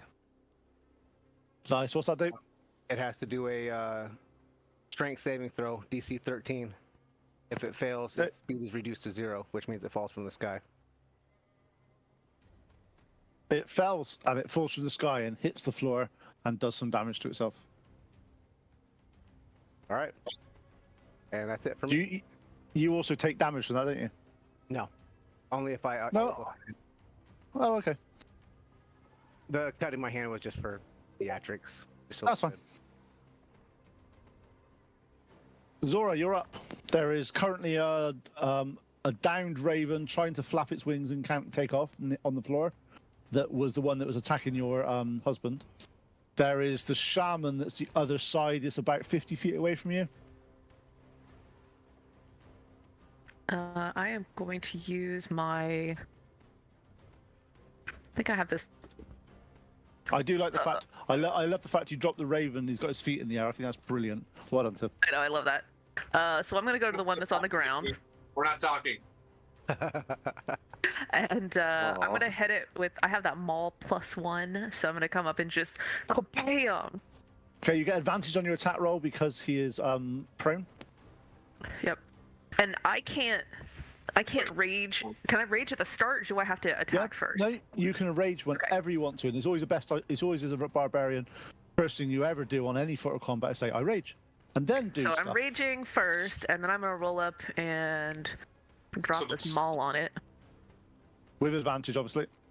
So this one? Yep, the one that's fallen down with his legs in the air. All right. Oh, okay. That one. The other one's up in the air with Pleep. Got it. No, they're both down. One of them's dead and one of them's on the ground. Oh yeah, one of them's dead. One of them's dead. One's on the ground. So one on the ground that's still alive. Pleep went nuclear. Pleep's fine. Yeah, Pleep's taking a bit of damage, but not much. All right, so it's a 27. That miss hits. So. All right, for damage it's 2d6 plus 5.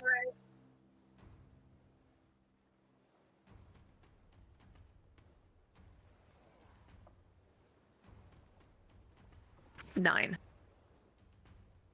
He's still alive. I thought you were about to Dang. beat. Moriana, you're up. Okay. Don't I get a second action? Oh, sorry, you get a second attack. Yeah, I forgot you're that type of person. Yeah, so I'm gonna do that again.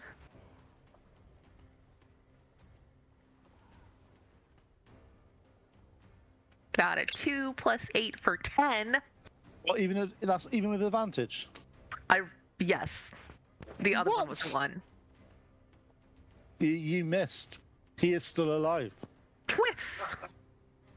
Sorry, baby. Controlled rage, remember? Controlled rage. We talked about this. She got the rage part. Yeah. Okay, Moriana, just to say you're up soon, but there's a raven that goes before you.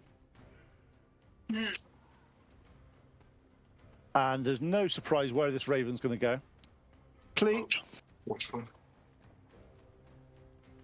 Wait, what did you do? They both miss you, Pleep. They both bounce off your magical armor. But there are two ravens circling you at the moment. All right. Oh, yeah. That's cool. So that's it. Oh, sorry, one raven circling you at the moment. I may have foretold something that may happen in the next round, but not this round quite yet. So one raven's following you. Okay. Okay, Moriana, you're up. There is a raven that is circling your friend Pleep. There is a raven that is on its last legs on the floor. There's a shaman that doesn't seem too bothered that he's about to die. And that's basically all you see at the moment. I use my survivor skills to see where these ravens are coming from. Yep. All right, that is a 2, 3. It's a 23. Yeah, you're seeing that they're unusually ravens are unusually intelligent birds. They're not the general sort of mindless sort of animals that a lot of people are used to. They seem to be hiding behind some of the mahirs, away from you guys, and they're basically just launching attacks at whoever they can see and get to. Okay, I'm gonna move in that direction. Yep.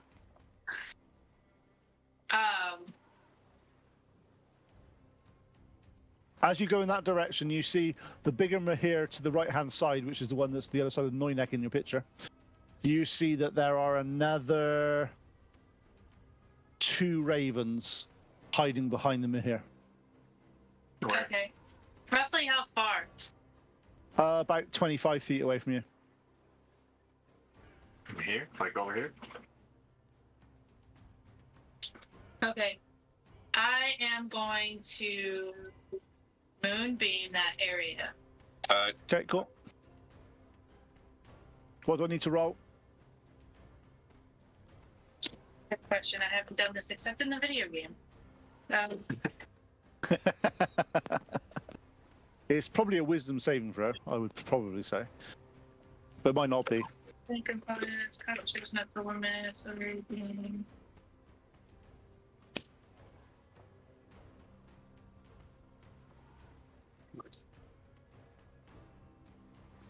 Constitution 14. Attack save. Constitution 14. So, okay, Constitution. Okay, cool. 1 passes, 1 doesn't. Okay. Constitution.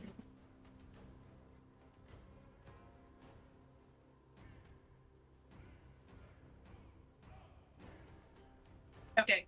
Okay. 1 second. 2 to 10.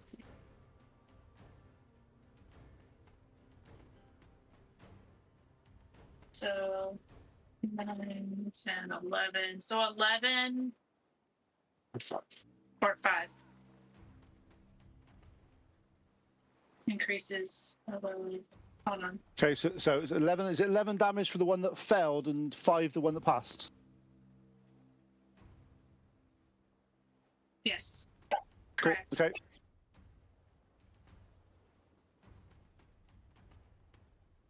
Hey, thanks for the follow. I'm normally much chipper. I'm normally much happier. And you're human. 14. That would have been 14 or 7. 14 or 7, she says. Damage. Okay, cool. Nice, I got that. You got it. Oh, because you had Okay. modifier. It's 3 dice instead of 2. Right. The one that's taken 14 damage locks its eyes on you, swoops up, drops its wings back, and dives straight to attack you, Moriana. Oh, So does a 18 and does a 17 hit. yes. Okay. You take 16 points of damage. Hey, Pete, was that one of the ones that was hit by the moonbeam? Yep. Okay. You doing anything else, Moriana?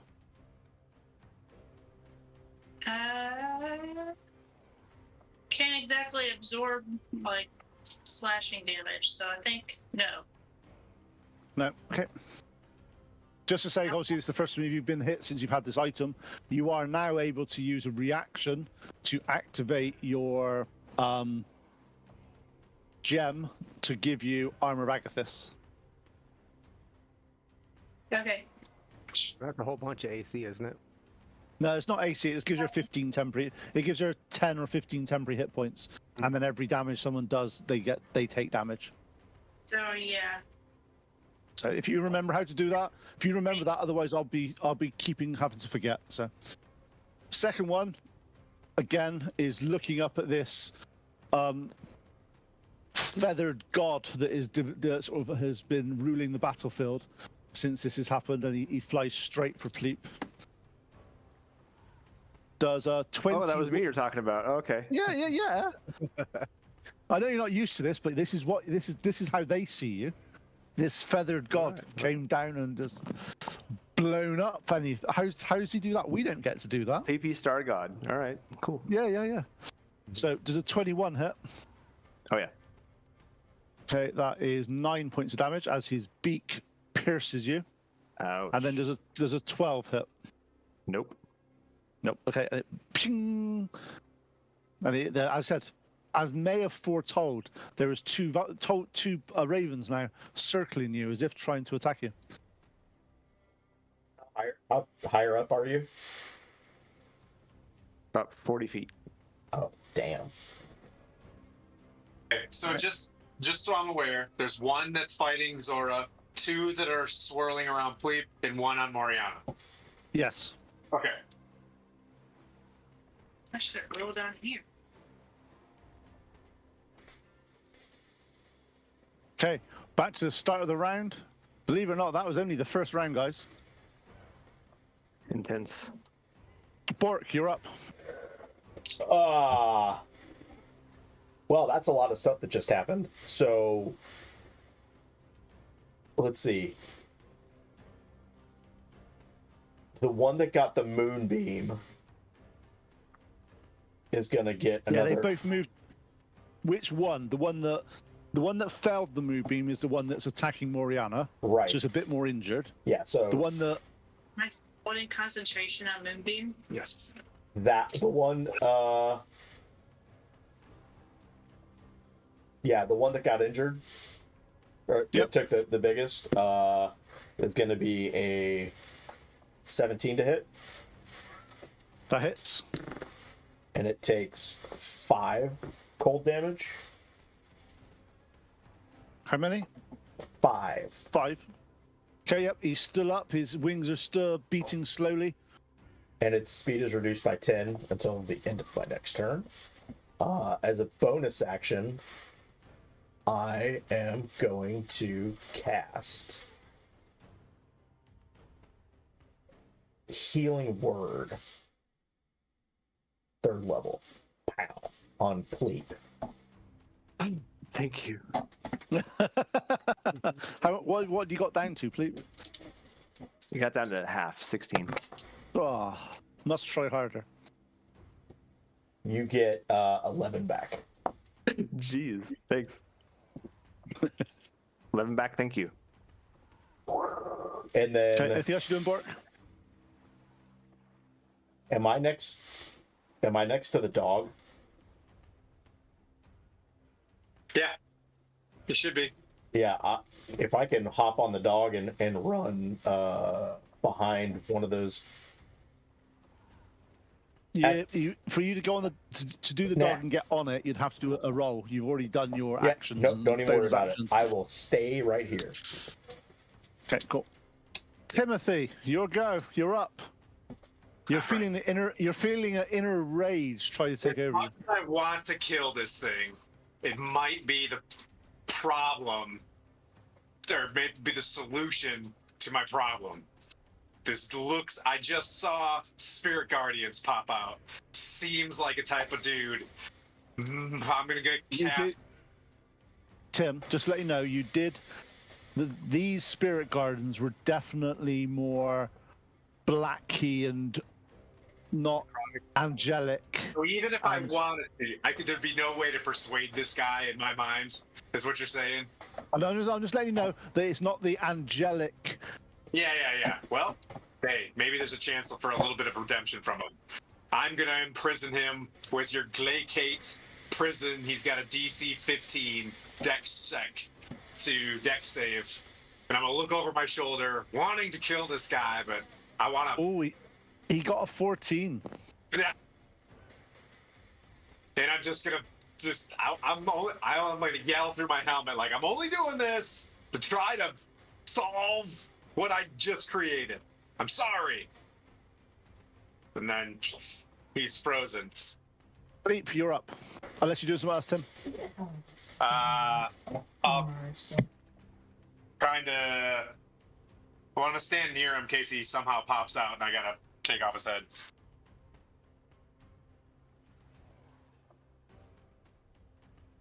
Okay. So, Sleep, So we you're up. have the two that are still next to me, and then another one. You said? Yeah, Another there's two. There's two that's flying around you. One that's on Moriana, and one that is on Zora. And where Timothy is now standing next to that shaman that you fireballed. All right.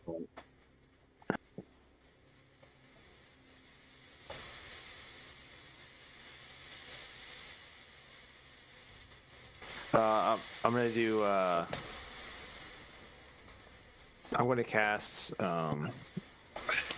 Sorry, mirror image. I get 3 pleeps coming. Nice. Pleep, pleep. That's the sound it makes. Pleep, pleep, pleep. Yeah. Pleep, pleep, pleep. Ah. Pleep, pleep, pleep.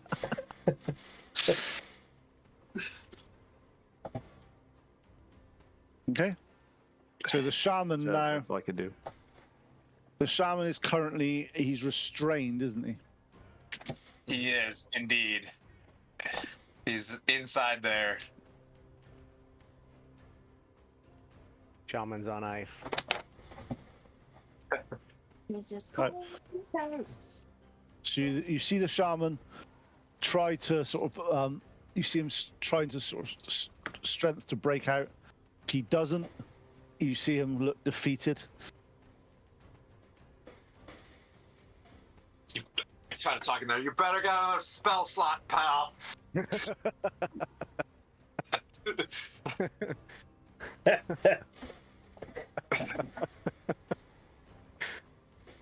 Why do you need 3rd level spells? What do you want? What spell do you need? I don't know. Oh, I've talked to clerics before. okay. So at this point, you see the raven that is up attacking Pleep It's turn around, look towards the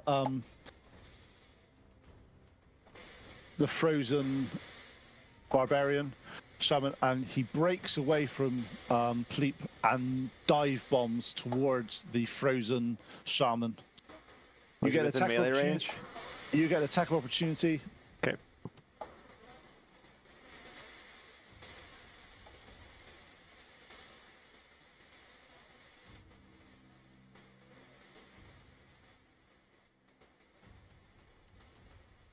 Oh, terrible. 5. Okay, you miss. Shocking. You see the raven come down now and claw and beak at the frozen shaman. Oh, we got one over here. And yeah, he's done some. He's from Pleep. He's come down and started breaking the ice that is around his shaman. Yeah, no, that's nope. Noinek, you're up. All right. Yeah, I'm gonna keep doing what I was doing because that seemed to work pretty good, dropping her from the sky. Hopefully Zora will be able to finish off that one on the ground. I'm about to feed her another one. So I will start with my dagger and dagger the one, whichever one's closest to Pleep, so I get my sneak attack. Yep, there's still one that's around by Pleep. That's gonna be a 21 to hit. Oh, 20, Yeah, 30-20. you just about hit that. Just literally on us. They're setting me up to grab the next spell. We're so fluid here. Everybody's like, I'm about to do whatever, so I go grab the next pile of stuff. He's helping me out. Psychic damage. How much damage, sorry? 23. Nice. How do you want to do this? Same thing. He just goes stiff, drops to the ground. Which one? The one's up next to Pleep. Yes. Nice. Thanks. Sweet. Is there another one flying? Yeah, thanks. Moriana and Yeah, but they're not. They're down on the ground. They've come down. They're flapping around slightly, but they're not. So the one that's on, there's one on Moriana and one that's attacking the shaman's ice. awesome. Then I will use my bonus action to throw another dagger At. at the one on Moriana. Okay, cool.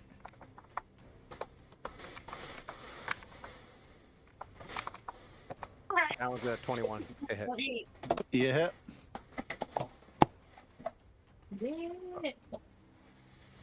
Pretty sure that one's on 4. So that's only, it's 1d4 and no pluses at all, isn't it? I think I still get my pluses. No, you don't. You don't get your. It's an offhand attack, so you don't get your plus to damage. I'm about to turn into a paladin of vengeance up in here. About to break some oaths. Maybe that's something that comes later. So that's just going to be 2. Nice. He's still alive. He looks like if you'd done like a little bit more, he may have died. This is the most aggro I think I've seen this group. Oh, yeah, I do get my ability modifier on that. Oh, do you? Yep. Okay. Remember the last He's time dead. we leveled up? Yeah, that'd be another 5 total. He dies then. Oh, Gosh. dead bird. Dead bird. Put it on you. If you can Dead make bad one, bird. you get inspiration. Okay. All right, and I'm going to move so that I'm kind of more in range. I can't tell how far away is the ice block guy. About 30, 35 foot away from you. Okay, I'll tell where I'm at then. You just got to move. Where he is, he's the other side of Raven's Rocks. You need to move around if you need to hit that way. Does that make sense? Because the Raven's Rocks is big stone thing in the way. Yep, I'll stick with where I'm at. 'Cause I suspect there's gonna be more ravens coming after Pleat, and I'm gonna try to keep them off him. Cool. Zora, you're up. Alright, so I think I'm behind Pleep right now. Yeah, the one thing you have noticed every time you're killing ravens, part of the black sort of the thing sort of sucks into the Raven's Rock. Okay. I'm gonna move just enough to get where I can visually see that guy, or not, whatever bird, the raven that's chipping at his ice. Yep. Or is that the one that Noinek just killed? Yeah, you You got got a the one guy that's on the you got the guy on the floor next to you. That's he's been attacked. He didn't get to do anything the last turn because he was a bit knocked out. But he sat there. He's got a few more hit points left, but he's not 100%. Oh, yeah, let me get that guy first then. Going for the mall.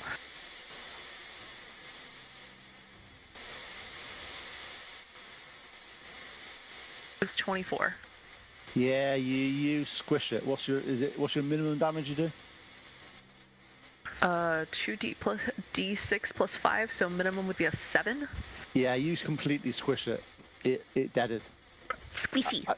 As you do that, black ichor swirls up round and sucks into the Raven's Rock. As you do this one, you start to see cracks in the Raven's Rock. Are we Like something's about to bust out of Raven's Rock, or it's going to crumble kind of cracks? Ooh, you don't know. Oh, are we summoning the Raven God? Yes. Sweet. Is that the Pete. Raven Queen? Maybe you could break the curse. Okay. Am I visually like line of sight to the one that's pecking at the dude's ice shield? Yep. Yep. Okay. I'm gonna hurl this javelin at him. Nice.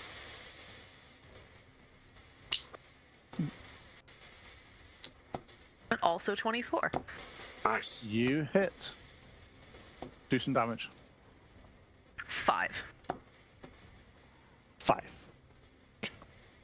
It's not nothing. He's still alive though. Moriana, you're up. It is your go. Sorry, before I do that, are you moving anywhere, Zora? I'm gonna take a couple of steps closer to where that guy is entombed in ice. Okay, cool. Moriana, there's a raven that's pecking at the frozen man at the moment, and it's your go. Towards Sir Timothy, and I'm gonna move my moonbeam onto the raven. How far can the moonbeam move? Oh. Good question. I'm gonna guess 30 feet. I don't know. I just thought I'd ask. 30. I was like, Oh, it says, well, I can cast it up to 120. It usually says as a bonus action you can move it. 60 feet. Yeah, cool. Yeah, you definitely can. You can move it enough to get to that werewolf, to that raven. Sorry. And oh my goodness, today is not my day. But it's 5. I need to do a Constitution saving throw, don't I? Yes, you do. It's either 5 or 2. It takes 2. It takes 2. this house has a dark cloud.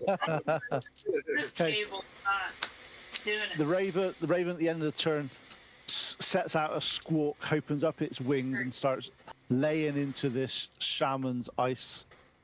And at this point, the ice breaks, and the shaman is free. Bork, you're up. Do I see that ice break open?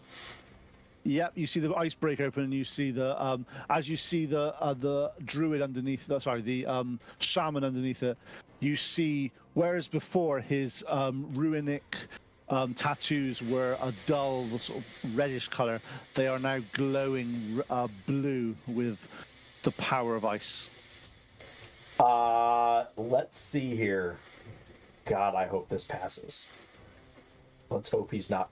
He's probably really wise. He's probably super wise.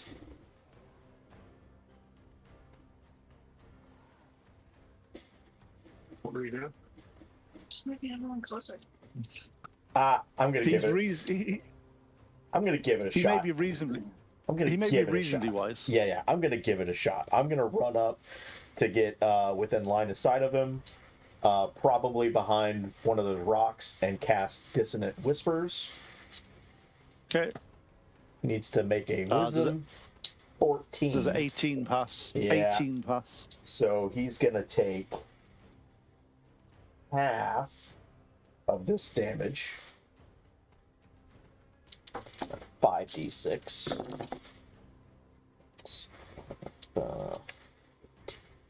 22 psychic damage. So 11. Yeah, so 11. Yep. You see him let out a scream as he drops to the floor. Blood starts coming out of his eyes, his ears. As he falls to the floor, black ichor leaves his body, goes towards the Raven's Rock. As it hits the Raven's Rock explodes with shrapnel of stone coming all the way around. Anyone that's within 10 feet of it can have a dexterity saving throw, please.